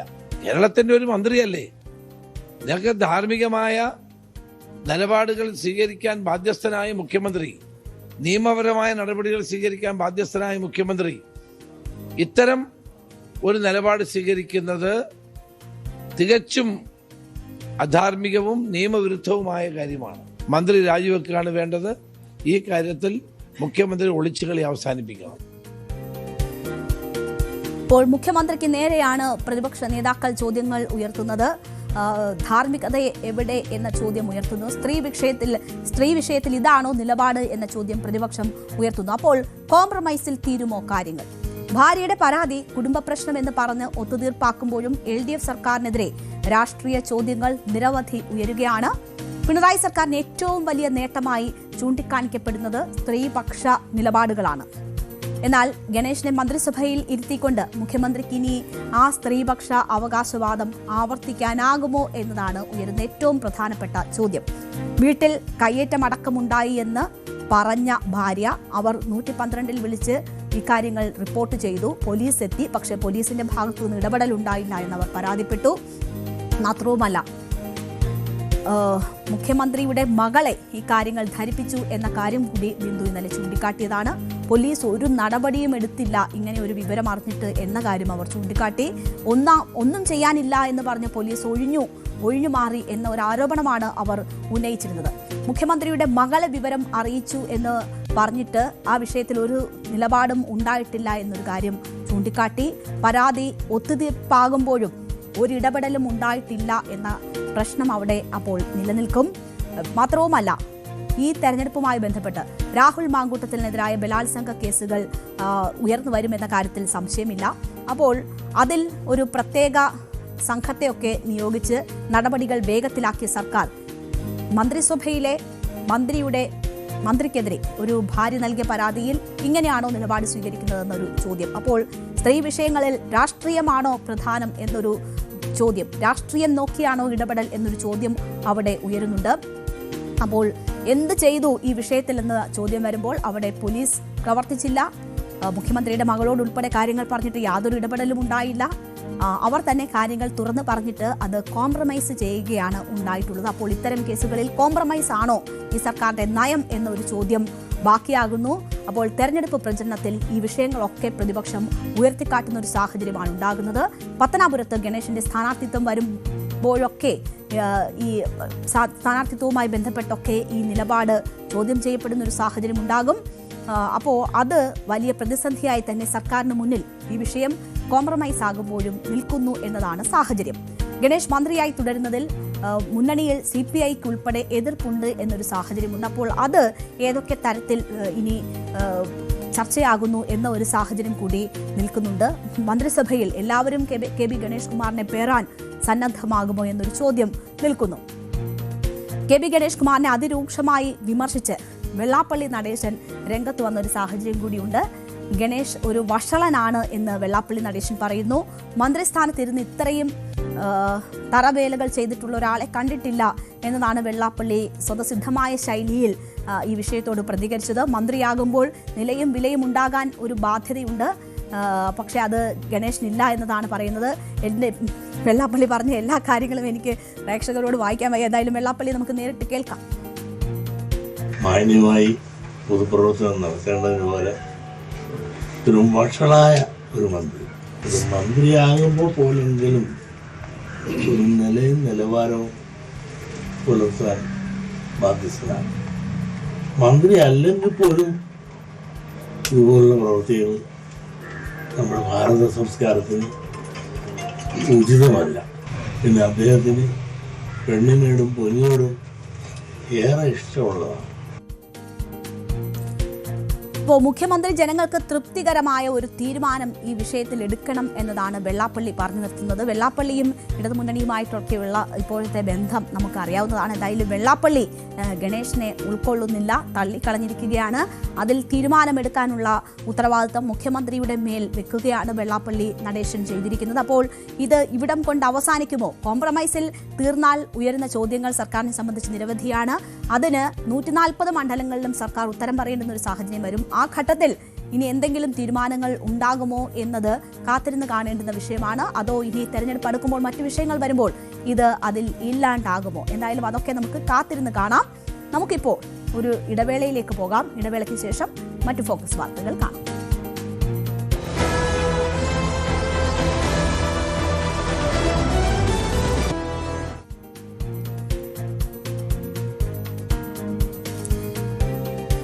അപ്പോൾ പ്രിയ പ്രേക്ഷകരെ, നമ്മൾ കഴിഞ്ഞ ഫോക്കസിൽ സർക്കാരിനെ സംബന്ധിച്ച് ഗണേഷ് കുമാറുമായി ബന്ധപ്പെട്ടുള്ള വിഷയം എങ്ങനെ പ്രതിസന്ധി ഉയർത്തുമെന്ന് നോക്കിയെങ്കിൽ ഇവിടെ ഇപ്പോൾ സർക്കാരിന് കോടതിയിൽ നിന്ന് തെരഞ്ഞെടുപ്പിന് മുൻപ് ഒരു ഗുഡ് സർട്ടിഫിക്കറ്റ് കിട്ടിയിരിക്കുന്ന വാർത്തയിലേക്കാണ് നമ്മൾ പോകുന്നത്. അത് ഡേറ്റ ചോർത്തൽ വിവാദത്തിലാണ്. ഡേറ്റ ചോർത്തൽ വിവാദത്തിൽ സർക്കാരിന് വലിയ ആശ്വാസകരമായിട്ടുള്ള ഒരു നിലപാട് കോടതിയുടെ ഭാഗത്തു നിന്നും ഉണ്ടാവുകയാണ്. DA സന്ദേശവുമായി ബന്ധപ്പെട്ട ഡേറ്റ ചോർത്തൽ ആരോപണം തള്ളിയും സർക്കാരിനെ പ്രശംസിച്ചുമാണ് ഇന്ന് കോടതി ആ വിഷയത്തിൽ ഒരു തീർപ്പുണ്ടാക്കിയിരിക്കുന്നത്. മുഖ്യമന്ത്രിയുടെ ഓഫീസ് സന്ദേശം അയച്ചതിൽ നിയമവിരുദ്ധതയില്ല എന്നതാണ് ഹൈക്കോടതി കണ്ടെത്തിയിരിക്കുന്നത്. മുഖ്യമന്ത്രിയുടെ ഓഫീസ് സർക്കാർ ജീവനക്കാർക്ക് DA സന്ദേശം അയച്ചതിൽ ഡാറ്റ ചോർത്തൽ ആരോപിച്ച് നൽകിയ ഹർജി തള്ളിക്കൊണ്ടായിരുന്നു കോടതിയുടെ ഈ പ്രശംസയും നടപടികളും ഒക്കെ ഉണ്ടായിട്ടുള്ളത്. അപ്പോൾ സർക്കാരിനെ സംബന്ധിച്ച് പ്രതിപക്ഷം ഇത് വലിയ വിവാദമാക്കുകയും കോടതിയെ സമീപിക്കുകയും ഒക്കെ ചെയ്യുകയായിരുന്നു. അവിടെ നിന്ന് ഇങ്ങനെ ഒരു പരാമർശവും ഹർജി തന്നെ തള്ളിക്കളയുന്ന സാഹചര്യവും ഉണ്ടായത് വലിയ നേട്ടമാണ് സർക്കാരിനെ സംബന്ധിച്ച്. അപ്പോൾ അതിന്റെ വിശദാംശങ്ങളിലേക്ക് നോക്കിയാൽ, സർക്കാർ ജീവനക്കാരുടെയും സ്വകാര്യ വിവരങ്ങൾ മുഖ്യമന്ത്രിയുടെ ഓഫീസ് ചോർത്തി എന്നായിരുന്നു ആരോപണം. അതിൽ ആണ് ഇപ്പോൾ സർക്കാരിന് ആശ്വാസമുണ്ടാകുന്നത്. സർക്കാർ ജീവനക്കാരുടെ സ്വകാര്യ വിവരങ്ങൾ സ്പാർക്കിൽ നിന്ന് മുഖ്യമന്ത്രിയുടെ ഓഫീസ് ചോർത്തിയെന്നുള്ള ആരോപണത്തിൽ സ്വകാര്യതാ ലംഘനം ചൂണ്ടിക്കാട്ടിയുള്ള ഹർജി ഹൈക്കോടതി തള്ളുകയാണ് ഉണ്ടായിട്ടുള്ളത്. സന്ദേശം അയച്ചത് നല്ല ഭരണത്തിന്റെ ഭാഗമായേ കാണാനാകൂ എന്നതാണ് കോടതി ചൂണ്ടിക്കാട്ടിയിരിക്കുന്നത്. മുഖ്യമന്ത്രിയുടെ ഓഫീസ് DA സന്ദേശം അയച്ചതിൽ നിയമവിരുദ്ധതയില്ല എന്ന് ഹൈക്കോടതി ചൂണ്ടിക്കാട്ടി. സന്ദേശം അയച്ചത് നല്ല ഭരണത്തിന്റെ ഭാഗമാണ് എന്ന് കോടതി നിരീക്ഷിച്ചു. മുഖ്യമന്ത്രിയുടെ ഓഫീസിന് സ്പാർക്കിൽ നിന്ന് ഡാറ്റ കൈമാറി എന്നതിന് തെളിവില്ല എന്ന് ചൂണ്ടിക്കാട്ടിയും കൂടി ഈ ഹർജി കോടതി തള്ളുകയായിരുന്നു. സെക്രട്ടേറിയറ്റ് ജീവനക്കാരൻ അനിൽകുമാർ അടക്കമുള്ളവരാണ് അനുമതിയില്ലാതെ വിവരങ്ങൾ ചോർത്തിയതിൽ ഹൈക്കോടതിയെ സമീപിച്ചിരുന്നത്. ജീവനക്കാരുടെ മൊബൈൽ ഫോണുകളിലേക്ക് ക്ഷാമബത്തെ അടക്കം നൽകിയത് ചൂണ്ടിക്കാട്ടി മെസ്സേജുകൾ അയക്കുന്നുവെന്നും ഇത് തെരഞ്ഞെടുപ്പ് ലക്ഷ്യമിട്ടാണെന്നുമായിരുന്നു ഹർജിക്കാരുടെ വാദം. എന്നാൽ തെരഞ്ഞെടുപ്പ് സന്ദേശങ്ങൾ ഒന്നും അയച്ചില്ല എന്നും ജീവനക്കാർക്ക് അയച്ചത് ഭരണ നിർവഹണത്തിന്റെ ഭാഗമായ സന്ദേശങ്ങൾ മാത്രമാണെന്നുമായിരുന്നു സർക്കാർ കോടതിയിൽ ചൂണ്ടിക്കാട്ടിയത്. ആരുടെയും വ്യക്തിഗത വിവരങ്ങൾ സൂക്ഷിച്ചിട്ടില്ലെന്ന് മുഖ്യമന്ത്രിയുടെ ഓഫീസ് കോടതിയെ അറിയിക്കുകയും ചെയ്തു. അപ്പോൾ എന്താണ് ഈ മെസ്സേജ് വിവാദം നോക്കിയാൽ, സർക്കാർ അർദ്ധ സർക്കാർ ജീവനക്കാർക്ക് DA വർധന, ശമ്പള പരിഷ്കരണം തുടങ്ങിയ വിഷയങ്ങൾ സംബന്ധിച്ച് മൊബൈൽ ഫോണിൽ സന്ദേശങ്ങൾ ലഭിക്കുകയായിരുന്നു. മുഖ്യമന്ത്രിയുടെ ഓഫീസ് വഴി സ്പാർക്ക് സംവിധാനത്തിലെ നമ്പറുകളിലേക്കും ഇമെയിലുകളിലേക്കുമാണ് ഈ സന്ദേശം അയച്ചത്. അവകാശങ്ങൾ സംരക്ഷിക്കും, ഉറപ്പാണ് വാക്ക് എന്ന തലക്കെട്ടിലുള്ള സന്ദേശം സർക്കാർ ജീവനക്കാരുടെയും അധ്യാപകരുടെയും മൊബൈൽ ഫോണിൽ ലഭിച്ചു. ഓരോരുത്തരെയും പേരെടുത്ത് പറഞ്ഞായിരുന്നു ഈ സന്ദേശം ലഭിച്ചത്. സർക്കാർ ജീവനക്കാർക്കൊപ്പം ജുഡീഷ്യൽ ഓഫീസർമാർക്കും മുഖ്യമന്ത്രിയുടെ വാട്സപ്പ് സന്ദേശം ലഭിച്ചത് ആ രീതിയിൽ ചർച്ചയാവുകയും വിവാദമാവുകയുമായിരുന്നു. ഇതിൽ ആരോപണം എന്ന് പറഞ്ഞിരിക്കുന്നത് വരാനിരിക്കുന്ന നിയമസഭാ തെരഞ്ഞെടുപ്പ് ലക്ഷ്യമിട്ട് സർക്കാരിന്റെ നേട്ടങ്ങൾ പ്രചരിപ്പിക്കാൻ സ്വകാര്യ വിവരങ്ങൾ അനുമതിയില്ലാതെ ശേഖരിച്ചു എന്നതായിരുന്നു ഇതിനെതിരെ ഉയർന്ന ആരോപണം. ഇത് സ്വകാര്യതയുടെയും ഡിജിറ്റൽ വ്യക്തിഗത ഡാറ്റാ സംരക്ഷണ നിയമത്തിന്റെയും ലംഘനമാണ് എന്നതായിരുന്നു ഉയർന്ന ആരോപണം. രമേശ് ചെന്നിത്തല ഉൾപ്പെടെയുള്ള നേതാക്കൾ ഇതിനെതിരെ ശക്തമായി രംഗത്ത് വരുന്നത് നമ്മൾ കണ്ടതാണ്. ഡാറ്റ ചോർച്ച ആരോപണത്തിൽ ഹൈക്കോടതി വിധി പ്രതിപക്ഷത്തിനുള്ള വലിയ തിരിച്ചടിയായാണ് ഇപ്പോൾ മാറിയിരിക്കുന്നത്. അപ്പോൾ സർക്കാരിനെ സംബന്ധിച്ച് ഇത് ഒരു നേട്ടവുമായി മാറുന്ന സാഹചര്യമാണ് ഉണ്ടായിട്ടുള്ളത്. എന്താണ് ഈ ഹർജിക്കാർ ചൂണ്ടിക്കാട്ടിയതെന്ന് നോക്കിയാൽ, അനുമതിയില്ലാതെ വ്യക്തിയുടെ സ്വകാര്യ വിവരങ്ങൾ ഉപയോഗിച്ചത് ഭരണഘടനയുടെ 21-ാം അനുച്ഛേദത്തിന്റെ ലംഘനമാണെന്നും 2023 ഡിജിറ്റൽ വ്യക്തിവിവര സുരക്ഷാ നിയമത്തിന്റെ ലംഘനമാണ് എന്നുമായിരുന്നു ഈ ഹർജിയിൽ പറഞ്ഞിരുന്നത്.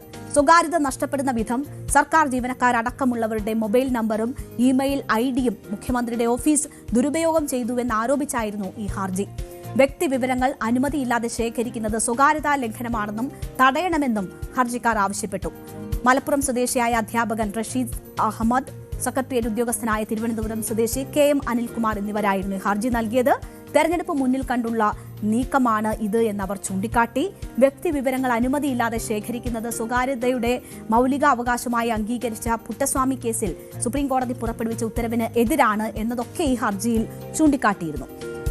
ഈ കേസിൽ ചില പരാമർശങ്ങൾ നേരത്തെ കോടതി നടത്തിയത് സർക്കാരിന് വലിയ തിരിച്ചടിയായി വ്യാഖ്യാനിക്കപ്പെട്ടിരുന്നു. അന്ന് കോടതി ഇത് പ്രാഥമികമായി പരിശോധിക്കുമ്പോൾ പ്രഥമ ദൃഷ്ട്യാ ഇതിനകത്ത് സ്വകാര്യതയുടെ കടന്നുകയറ്റമുണ്ട് എന്നൊരു നിരീക്ഷണം കോടതിയുടെ ഭാഗത്തു നിന്നുണ്ടായിരുന്നു. മുഖ്യമന്ത്രിയുടെ ഓഫീസിന് എവിടെ നിന്നാണ് ഈ സന്ദേശങ്ങൾ അയക്കാനുള്ള നമ്പരും മറ്റും ലഭിച്ചതെന്ന് കോടതി ആരാഞ്ഞിരുന്നു. ഇത്തരം വിവരങ്ങൾ മറ്റൊരാവശ്യത്തിനും ഉപയോഗിക്കില്ലെന്ന് അഡ്വക്കേറ്റ് ജനറൽ മറ്റൊരു കേസിൽ കോടതിയിൽ വ്യക്തമാക്കിയിരുന്നു എന്ന കാര്യം ഹൈക്കോടതി ചൂണ്ടിക്കാട്ടി. കേസ് വീണ്ടും പരിഗണിക്കുന്ന ദിവസം വരെ ഈ തുടർ സന്ദേശങ്ങൾ അയക്കരുതെന്ന് നിർദ്ദേശിച്ചിരുന്നു. അപ്പോൾ സർക്കാരിന് ഇത് വലിയ തിരിച്ചടിയാണ് എന്ന തരത്തിൽ മാധ്യമങ്ങളിൽ ഉൾപ്പെടെ വാർത്ത വരികയും അങ്ങനെ ഒരു വ്യാഖ്യാനം ഉണ്ടാവുകയും സർക്കാരിന് അല്ലെങ്കിൽ സർക്കാരിന്റെ ഭാഗമായിട്ടുള്ളവർക്കൊക്കെ അതിൽ മറുപടി പറയേണ്ടുന്ന സാഹചര്യമൊക്കെ ഉണ്ടായിരുന്നു. അപ്പോൾ ആ കേസിൽ ഇപ്പോൾ അന്തിമ തീർപ്പ് കോടതിയിൽ നിന്ന് വരുമ്പോൾ ആ ഹർജി തന്നെ തള്ളിക്കളഞ്ഞിരിക്കുന്നു എന്നത് സർക്കാരിനെ സംബന്ധിച്ച് വലിയ നേട്ടമാണ്. അതും ഈ തെരഞ്ഞെടുപ്പ് സമയത്ത് അത്തരമൊരു നീക്കമുണ്ടാകുമ്പോൾ അത് സർക്കാരിനെ സംബന്ധിച്ച് വലിയ ആശ്വാസമാണ്. അപ്പോൾ ഇതിൽ പ്രതികരണം നടത്തിയിരിക്കുന്നത് മന്ത്രി എം പി രാജേഷാണ്. അദ്ദേഹം പറഞ്ഞിരിക്കുന്നത് സർക്കാർ നടപ്പിലാക്കിയ കാര്യങ്ങൾ ഗുണഭോക്താക്കളെ അറിയിച്ചത് സുതാര്യതയുടെയും ഗുഡ് ഗവേണൻസിന്റെയും ഭാഗമാണ് എന്നതാണ് അദ്ദേഹം പറയുന്നത്. കുടില രാഷ്ട്രീയവുമായി പ്രതിപക്ഷം എടുത്തുചാടുകയായിരുന്നു. പ്രതിപക്ഷത്തോടിപ്പോൾ തീർത്താൽ തീരാത്ത കടപ്പാടുണ്ട്. എന്തെന്ന് വെച്ചാൽ സർക്കാരിനെതിരെ കോടതിയിൽ പോയി സർക്കാരിന് സർട്ടിഫിക്കറ്റുമായിട്ടാണ് ഇപ്പോൾ പ്രതിപക്ഷം വന്നിരിക്കുന്നത്. സൽഭരണം എന്ന സർട്ടിഫിക്കറ്റ് നേടിത്തന്ന പ്രതിപക്ഷത്തിന് നന്ദി എന്നതാണ് മന്ത്രി എം പി രാജേഷ് ഈ വിഷയവുമായി ബന്ധപ്പെട്ട് പ്രതികരിച്ചിരിക്കുന്നത്. അപ്പോൾ ആ പ്രതികരണം ഒന്ന് കേൾക്കാം. സർക്കാർ നടപ്പാക്കിയ കാര്യങ്ങളെക്കുറിച്ച് അതിൻ്റെ ഗുണഭോക്താക്കളെ അറിയിക്കുന്നത് സുതാര്യതയുടെയും ഗുഡ് ഗവേണൻസിൻ്റെയും ഭാഗമാണ് എന്ന് പറഞ്ഞു. ഇന്ന് അത് തന്നെയാണ് കേരള ഹൈക്കോടതിയും പറഞ്ഞിട്ടുള്ളത്. ഗുഡ് ഗവേണൻസിൻ്റെ ഭാഗമാണ്. അതിലെന്താണ് തെറ്റെന്നാണ് കോടതി ചോദിക്കുന്നത്. നോക്കൂ, ഇതൊക്കെ സാധാരണഗതിയിൽ ആർക്കും മനസ്സിലാവുന്ന കാര്യമല്ലേ. പ്രതിപക്ഷം ഈ കുടില രാഷ്ട്രീയ ലക്ഷ്യവുമായിട്ട് എടുത്തു ചാടി എത്ര തവണയാണ് അബദ്ധത്തിലാവുന്നത്. സർക്കാരിനെതിരെ കോടതിയിൽ പോയി സർക്കാരിൻ്റെ സൽഭരണത്തിനുള്ള സർട്ടിഫിക്കറ്റും വാങ്ങി വന്ന പ്രതിപക്ഷത്തെ എങ്ങനെ മറക്കാനാവും? അവരോട് അതിയായ തീർത്താൽ തീരാത്ത കടപ്പാടും നന്ദിയുമുണ്ട്. കാരണം അവർ പോയില്ലായിരുന്നെങ്കിൽ ഈ സർട്ടിഫിക്കറ്റ് നാട്ടുകാർ മുഴുവൻ അറിയില്ലായിരുന്നല്ലോ. സർക്കാരിനെതിരെ കോടതി പോയേ ഇതിൽ സ്വകാര്യതാ ലംഘനവും അഴിമതിയൊക്കെ ആരോപിച്ച് കോടതിയിൽ പോയി ഞങ്ങൾക്കൊരു സർട്ടിഫിക്കറ്റ് കൊണ്ട് പ്രതിപക്ഷം വന്നിരിക്കുകയാണ്, സൽഭരണമാണ് എന്ന്. അതുകൊണ്ട് ഈ പ്രതിപക്ഷം തെരഞ്ഞെടുപ്പ് കാലത്ത് ചെയ്ത ഈ ഉപകാരം ഒരിക്കലും മറക്കില്ല. എന്തായാലും ഈ വിഷയത്തിൽ സർക്കാരിനുണ്ടായിരിക്കുന്ന ആശ്വാസം മന്ത്രി എം പി രാജേഷിന്റെ വാക്കുകളിൽ പ്രകടമാണ്. ഇവിടെ സർക്കാർ വലിയ രീതിയിൽ പ്രചരണം നടത്തുന്നു, അതിന് പൊതുമുതൽ ഉപയോഗിക്കുന്നു തുടങ്ങിയ വിമർശനങ്ങളാണ് സർക്കാരിനെതിരെ ആവർത്തിച്ചുണ്ടായിക്കൊണ്ടിരിക്കുന്നത്. അവിടെ പ്രതിപക്ഷം ഒരു വിഷയം ഉന്നയിക്കുകയും അതിന്റെ ഭാഗമായുള്ളവർ കോടതിയിൽ പോവുകയും ആ ഹർജി തന്നെ തള്ളുകയും സർക്കാരിന് അനുകൂലമായി കോടതി വിധി പ്രസ്താവിക്കുകയും ഒപ്പം അതിൽ ഇത് സദ്ഭരണത്തിന്റെ നടപടികളാണ് എന്നൊരു പ്രശംസാവാചകം ഉൾപ്പെടുകയും ചെയ്തത് സർക്കാരിനെ സംബന്ധിച്ച് വലിയ നേട്ടമാണ്. അതാണ് മന്ത്രിയുടെ വാക്കുകളിൽ പ്രതിഫലിച്ചത്. പ്രതിപക്ഷത്തിന് ഇത് തിരിച്ചടിയാണ്. ഇന്ന് രമേശ് ചെന്നിത്തല ഈ വിഷയത്തിൽ അപ്പീൽ പോകുന്നത് ഉൾപ്പെടെയുള്ള കാര്യങ്ങൾ പരിശോധിക്കും എന്നതാണ് പറഞ്ഞിരിക്കുന്നത്. തീർച്ചയായും ഇത് മേൽക്കോടതിയിൽ അവർക്ക് കൊണ്ടുപോകാനും അനുകൂല വിധി നേടാനും കഴിയുമായിരിക്കാം, ഒരു പക്ഷേ നമുക്കറിയില്ല. പക്ഷേ ഇപ്പോൾ എന്തായാലും തെരഞ്ഞെടുപ്പിന് മുൻപ് സർക്കാരിന് ഈ കോടതിയുടെ ഭാഗത്തു നിന്നും ഉണ്ടായിരിക്കുന്നത് വളരെ അനുകൂലമായിട്ടുള്ള ഒരു തീരുമാനവും പ്രശംസയുമാണ്. അത് എന്തായാലും പ്രതിപക്ഷത്തിനേറ്റ തിരിച്ചടി കൂടിയാണ്.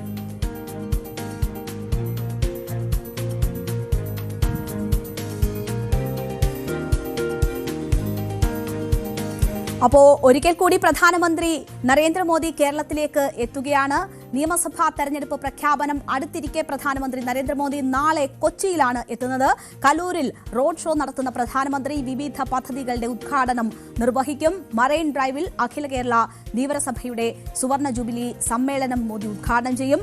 NDAയുടെ തെരഞ്ഞെടുപ്പ് പ്രചാരണത്തിന് തുടക്കം കുറിക്കുകയും ചെയ്യും നാളെ പ്രധാനമന്ത്രിയുടെ വരവ്. അപ്പോൾ പ്രധാനമന്ത്രിയുടെ വരവിൽ പ്രതീക്ഷിക്കുന്നത് എന്തൊക്കെയെന്നത് നമുക്ക് വിശദമായി തന്നെ പരിശോധിക്കാം. പ്രധാനമന്ത്രിയുടെ നാളത്തെ പരിപാടികൾ ഇങ്ങനെയാണ്. നാളെ രാവിലെ 11:30 നെടുമ്പാശ്ശേരി രാജ്യാന്തര വിമാനത്താവളത്തിൽ പ്രധാനമന്ത്രി എത്തും. അവിടെ നിന്ന് ഹെലികോപ്റ്ററിൽ നാവികസേന ഹെലിപാഡിൽ ഇറങ്ങും. പിന്നീട് റോഡ് മാർഗം മറൈൻ ഡ്രൈവിൽ അഖില കേരള ധീവരസഭയുടെ സുവർണ ജൂബിലി ആഘോഷത്തിൽ, അതിനുശേഷം കലൂർ സ്റ്റേഡിയത്തിൽ നടക്കുന്ന കേന്ദ്ര സർക്കാരിന്റെ ഔദ്യോഗിക പരിപാടിയിൽ റോഡ് ഷോ ആയിട്ടായിരിക്കും സ്റ്റേഡിയത്തിലേക്ക് പ്രധാനമന്ത്രി എത്തുക. 10,000 പേർ റോഡ് ഷോയിൽ അണിനിരക്കുമെന്ന് BJP ഭാരവാഹികൾ അവകാശപ്പെടുന്നു. റോഡ് ഷോയായി സ്റ്റേഡിയത്തിലെത്തിയ ശേഷം കേന്ദ്ര സർക്കാരിന്റെ പരിപാടിയിൽ പ്രധാനമന്ത്രി പങ്കെടുക്കും. വിവിധ പദ്ധതികൾ മോദി ഇവിടെ പ്രഖ്യാപിക്കുമെന്നതാണ് കരുതുന്നത്. പിന്നാലെ അവിടെ നിന്ന് സ്റ്റേഡിയത്തിന്റെ മറുഭാഗത്ത് ഒരുക്കിയിട്ടുള്ള വേദിയിലേക്ക് പ്രധാനമന്ത്രി എത്തും. അവിടെയാണ് NDAയുടെ തെരഞ്ഞെടുപ്പ് കൺവെൻഷൻ പ്രധാനമന്ത്രി ഉദ്ഘാടനം ചെയ്യുക. പുതുക്കി പണിത റെയിൽവേ സ്റ്റേഷൻ മുതൽ BPCLന്റെ പുതിയ പദ്ധതികൾ ഉൾപ്പെടെയുള്ളവയുടെ ഉദ്ഘാടനം നാളത്തെ വരവിൽ പ്രധാനമന്ത്രി നരേന്ദ്രമോദി നിർവഹിക്കും. അപ്പോൾ ഉദ്ഘാടനങ്ങൾ ഉൾപ്പെടെ നിരവധി ഔദ്യോഗികമായ ലക്ഷ്യങ്ങൾ പ്രധാനമന്ത്രിയുടെ വരവിന് പിന്നിലുണ്ട്. പക്ഷേ ഇതിലേറ്റവും പ്രധാനം രാഷ്ട്രീയ ലക്ഷ്യങ്ങൾ തന്നെയാണ്. കേരളത്തിൽ വലിയ മുന്നേറ്റം സാധ്യമാക്കുക എന്ന ലക്ഷ്യത്തോടു കൂടിയാണ് പ്രധാനമന്ത്രിയുടെ ഈ വരവ് എന്നതാണ് കരുതപ്പെടുന്നത്. ഇത്തവണ എറണാകുളം കേന്ദ്രമാക്കി ചില മുന്നേറ്റങ്ങൾ NDA പ്രതീക്ഷിക്കുന്നു. അതുകൊണ്ടാണ് ഈ സന്ദർശനത്തിൽ കൊച്ചി ഒരു പ്രധാന വേദിയായി മാറുന്നതെന്നാണ് കരുതുന്നത്. BDJS-നൊപ്പം 2020 കൂടി മുന്നണിയിലേക്ക് എത്തിയതോടെ മധ്യ കേരളത്തിൽ വലിയ മുന്നേറ്റം സാധ്യമാകുമെന്ന പ്രതീക്ഷയിലാണ് NDA ഉള്ളത്. ആ പ്രതീക്ഷയിലാണ് പ്രധാനമന്ത്രിയെ തന്നെ തെരഞ്ഞെടുപ്പ് പ്രചരണത്തിന് കൊച്ചിയിൽ എത്തിച്ചുകൊണ്ട് അവർ തുടക്കം കുറിക്കാൻ ഉദ്ദേശിക്കുന്നത്. എറണാകുളം ജില്ലയിലെ കുന്നത്തുനാട്, പെരുമ്പാവൂർ, തൃപ്പൂണിത്തുറ മണ്ഡലങ്ങളാണ് NDA പ്രധാനമായും ലക്ഷ്യം വെക്കുന്ന ഇടങ്ങൾ. തൃപ്പൂണിത്തുറയിൽ തദ്ദേശ തെരഞ്ഞെടുപ്പുമായി ബന്ധപ്പെട്ടുണ്ടാക്കിയിരിക്കുന്ന മുന്നേറ്റം അവരെ സംബന്ധിച്ച് പ്രതീക്ഷ നൽകുന്നതാണ്. ഒപ്പം 2020യുടെ വരവും അവരെ സംബന്ധിച്ച് വലിയ പ്രതീക്ഷകൾ നൽകുന്നതാണ്.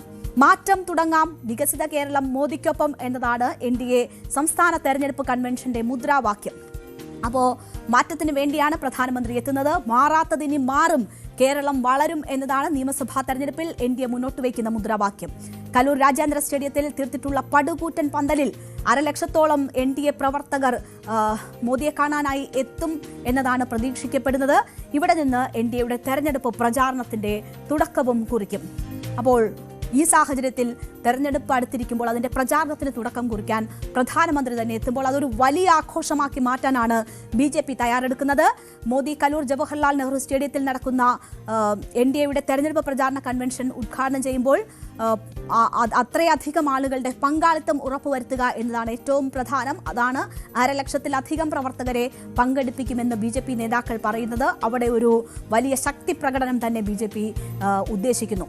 സ്റ്റേഡിയത്തിന് മുന്നിൽ നിന്ന് ആരംഭിക്കുന്ന റോഡ് ഷോ കേന്ദ്ര സർക്കാർ പരിപാടിയുടെ വേദി വരെ നീളും. അവിടെ 10,000-ലധികം പ്രവർത്തകർ റോഡ് ഷോയിൽ പങ്കെടുക്കും. അതും ഒരു ശക്തി പ്രകടനവും ആഘോഷവുമാക്കി മാറ്റാൻ ഒരുങ്ങുകയാണ്. മുൻപ് തേവരയിൽ പ്രധാനമന്ത്രി റോഡ് ഷോ നടത്തിയത് ദേശീയ തലത്തിൽ തന്നെ വലിയ ശ്രദ്ധ നേടിയിരുന്നു. അപ്പോൾ അതുപോലെ അല്ലെങ്കിൽ അതിനേക്കാൾ കൂടുതൽ ആളുകളെ പങ്കെടുപ്പിച്ചുകൊണ്ട് കൂടുതൽ വലിയ ഒരു സ്വീകരണമാണ് പ്രധാനമന്ത്രിക്ക് NDA ഇത്തവണ അവിടെ ഒരുക്കുക.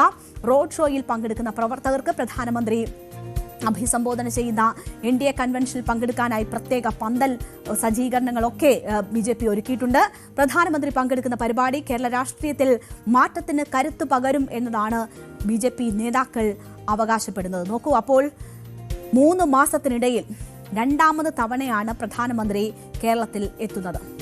തിരുവനന്തപുരം കോർപ്പറേഷൻ ഭരണം BJP പിടിച്ചതിന് ശേഷം ജനുവരി 23-ന് പ്രധാനമന്ത്രി തിരുവനന്തപുരത്ത് എത്തിയിരുന്നു.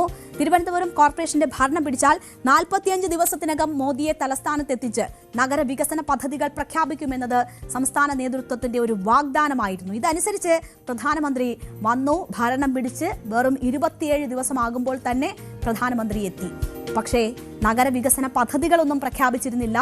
ജനുവരി 11-ന് തലസ്ഥാനത്തെത്തിയ കേന്ദ്ര ആഭ്യന്തരമന്ത്രി അമിത്ഷാ നിയമസഭാ തെരഞ്ഞെടുപ്പിനുള്ള BJPയുടെ മിഷൻ 2026 അവതരിപ്പിച്ചിരുന്നു. അതിനുശേഷം BJP ദേശീയ അധ്യക്ഷനായി ചുമതലയേറ്റതിന് പിന്നാലെ നിതിൻ നവീൻ ഫെബ്രുവരി ആദ്യം തന്നെ കേരളത്തിലെത്തിയിരുന്നു. അപ്പോൾ നേതാക്കളുടെ വരവുകൾ തെരഞ്ഞെടുപ്പ് ലക്ഷ്യമിട്ട് ഇങ്ങനെ നടക്കുന്നുണ്ട്. പക്ഷേ പ്രധാനമന്ത്രിയുടെ വരവിൽ പറഞ്ഞതൊന്നും നടന്നില്ല, പ്രതീക്ഷിച്ചതൊന്നും കേരളത്തിന് കിട്ടിയില്ല. പിന്നീട് ഇതിനിടയിൽ ഒരു കേന്ദ്ര ബജറ്റ് അവതരിപ്പിക്കപ്പെട്ടു. അവിടെയും കേരളത്തിന് നിരാശയായിരുന്നു. കേരളം ഒരുപാട് പ്രതീക്ഷകൾ വെച്ച് പുലർത്തിയിരുന്നു. ഒരു നിയമസഭാ തെരഞ്ഞെടുപ്പ് വരുന്നതിന് മുൻപ് കേരളത്തെ ലക്ഷ്യമിട്ട് എന്തെങ്കിലുമൊക്കെ പ്രഖ്യാപനങ്ങൾ ഉണ്ടാകും എന്നത് പ്രതീക്ഷിച്ചിരുന്നതാണ്. പക്ഷേ തീർത്തും നിരാശയായിരുന്നു ബജറ്റ് കേരളത്തിന് സമ്മാനിച്ചത്. ഇത്തവണ അതുകൊണ്ട് തന്നെ പ്രധാനമന്ത്രി 3 മാസത്തിനിടയിൽ 2ാമത് വരുന്നുവെങ്കിലും ആ രീതിയിലുള്ള വലിയ പ്രതീക്ഷകളൊന്നുമില്ല. പക്ഷേ എയിംസ് ഉൾപ്പെടെയുള്ള വിഷയത്തിൽ എന്തെങ്കിലും പറയുമോ പ്രധാനമന്ത്രി? നിയമസഭാ തെരഞ്ഞെടുപ്പ് മുൻപിൽ കണ്ട് എന്തെങ്കിലും പ്രഖ്യാപനങ്ങൾ ഉണ്ടാകുമോ? ആ പ്രതീക്ഷ ഇപ്പോഴുമുണ്ട്. കാത്തിരിക്കാം നാളെ എന്തൊക്കെ പ്രധാനമന്ത്രി പറയുന്നു എന്നത്. അപ്പോൾ നമ്മളുടെ ഫോക്കസ് വാർത്തകൾ അവസാനിക്കുന്നു. വളരെ പെട്ടെന്ന് മറ്റ് ചില വാർത്തകൾ വേഗത്തിൽ നോക്കാം.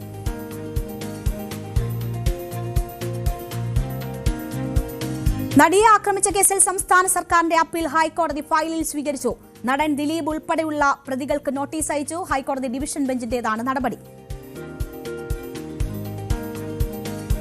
ജി സുധാകരന്റെ സ്ഥാനാർത്ഥിത്വം ലക്ഷ്യമിട്ട് അമ്പലപ്പുഴ മണ്ഡലം ഒഴിച്ചിട്ട് കോൺഗ്രസ്. അമ്പലപ്പുഴയിൽ ജി സുധാകരൻ സ്വതന്ത്രനായി മത്സരിച്ചാൽ സ്ഥാനാർത്ഥി ഒഴിവാക്കി പിന്തുണ നൽകാൻ കോൺഗ്രസ് നീക്കം.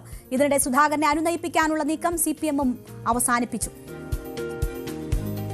ജി സുധാകരനെ അനുകൂലിച്ച് വെള്ളാപ്പള്ളി നടേശൻ സുധാകരന് സീറ്റ് കൊടുക്കുന്നതിൽ കുഴപ്പമൊന്നുമില്ല. ആർക്കും തള്ളിക്കളയാൻ കഴിയുന്ന ജനപ്രതിനിധിയല്ല സുധാകരൻ. തോമസ് ഐസക്കിന് നൽകിയ ഇടം സുധാകരന് ലഭിച്ചില്ല. എന്നാൽ സുധാകരൻ യുഡിഎഫിലേക്ക് പോകുന്നത് ആത്മഹത്യാപരമെന്നും വെള്ളാപ്പള്ളി നടേശൻ. തിരുവനന്തപുരം നിയമസഭാ മണ്ഡലം സിഎംപിക്ക് വിട്ടു നൽകുന്നതിൽ കോൺഗ്രസിൽ പ്രതിഷേധം ശക്തം. മണ്ഡലത്തിൽ CP ജോൺ സ്ഥാനാർത്ഥിയാകുമെന്ന ന്യൂസ് 18 വാർത്തയ്ക്ക് പിന്നാലെ മണ്ഡലത്തിന്റെ വിവിധ ഭാഗങ്ങളിൽ കൈപ്പത്തി ചിഹ്നത്തിൽ കോൺഗ്രസ് പ്രവർത്തകരുടെ ചുവരെഴുത്ത്. മുൻമന്ത്രി VS ശിവകുമാറിന്റെ നേതൃത്വത്തിൽ ചേർന്ന വിമതയോഗം സീറ്റ് ഘടകകക്ഷികൾക്ക് വിട്ടു നൽകാനാകില്ലെന്ന നിലപാട് ആവർത്തിച്ചു. സീറ്റുകൾ ഏറ്റെടുക്കാനുള്ള കോൺഗ്രസ് നീക്കത്തിൽ അതൃപ്തി പരസ്യമാക്കി ജോസഫ് വിഭാഗം. ഘടകകക്ഷികൾക്ക് അർഹമായ പരിഗണന നൽകണമെന്നും മാണി വിഭാഗം LDFിൽ പോയപ്പോൾ മികച്ച പരിഗണന ലഭിച്ചുവെന്നും അബു ജോൺ ജോസഫ് പറഞ്ഞു. സീറ്റ് ചർച്ചകൾ വൈകുന്നത് സ്ഥാനാർത്ഥികളുടെ വിജയസാധ്യതയെ ബാധിച്ചേക്കുമെന്നും ജോസഫ് ഗ്രൂപ്പ്. തവനൂരിൽ ആര് മത്സരിക്കുമെന്ന കാര്യത്തിൽ ധാരണയാകാതെ കോൺഗ്രസ്. VS ജോയ്, സന്ദീപ് വാര്യർ എന്നിവർക്ക് പുറമെ PT അജയ് മോഹനും സീറ്റിനായി രംഗത്ത്. VS ജോയിയെ തിരുവമ്പാടിയിൽ സ്ഥാനാർത്ഥിയാക്കി തവനൂരിൽ സന്ദീപ് വാര്യരെ മത്സരിപ്പിക്കാനായിരുന്നു നീക്കം. എന്നാൽ തിരുവമ്പാടി പട്ടാമ്പി സീറ്റുകൾ ലീഗുമായി വെച്ചുമാറുന്നതിനെതിരെ ഇരു പാർട്ടികളെയും പ്രാദേശിക ഘടകങ്ങൾ എതിർത്തതോടെ നീക്കത്തിൽ അനിശ്ചിതത്വം. ഔദ്യോഗിക പ്രഖ്യാപനത്തിന് മുൻപേ മഞ്ചേശ്വരത്ത് BJPയിലും CPMയിലും ഭിന്നത. മഞ്ചേശ്വരം മണ്ഡലം ഇൻചാർജ് ചുമതലയിൽ നിന്ന് ഒഴിവാക്കണമെന്ന് ജില്ലാ പ്രസിഡന്റ് ML അശ്വിനി നേതൃത്വത്തെ അറിയിച്ചു. K സുരേന്ദ്രൻ മണ്ഡലത്തിൽ നടത്തുന്ന പരിപാടികൾ അറിയിക്കുന്നില്ലെന്ന് പരാതി. CPM സ്ഥാനാർത്ഥിയായി KR ജയാനന്ദനെ മത്സരിപ്പിക്കുന്നതിൽ DYFIയിൽ അതൃപ്തി പുകയുന്നു. പാർട്ടി തീരുമാനം പുനഃപരിശോധിക്കണമെന്നാവശ്യപ്പെട്ട് മഞ്ചേശ്വരത്തെ വിവിധ ബ്ലോക്ക് കമ്മിറ്റികൾ ജില്ലാ കമ്മിറ്റിക്ക് പരാതി നൽകി. അതേസമയം വാർത്തകൾ തള്ളി ML അശ്വിനി രംഗത്ത് വന്നു.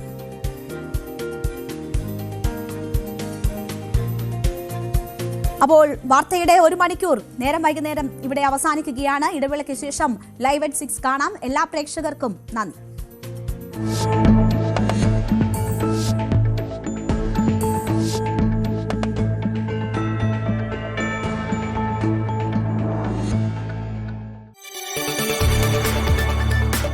കൂടുതൽ വാർത്തകൾക്ക് news 18 Keralam YouTube channel subscribe ചെയ്യുക.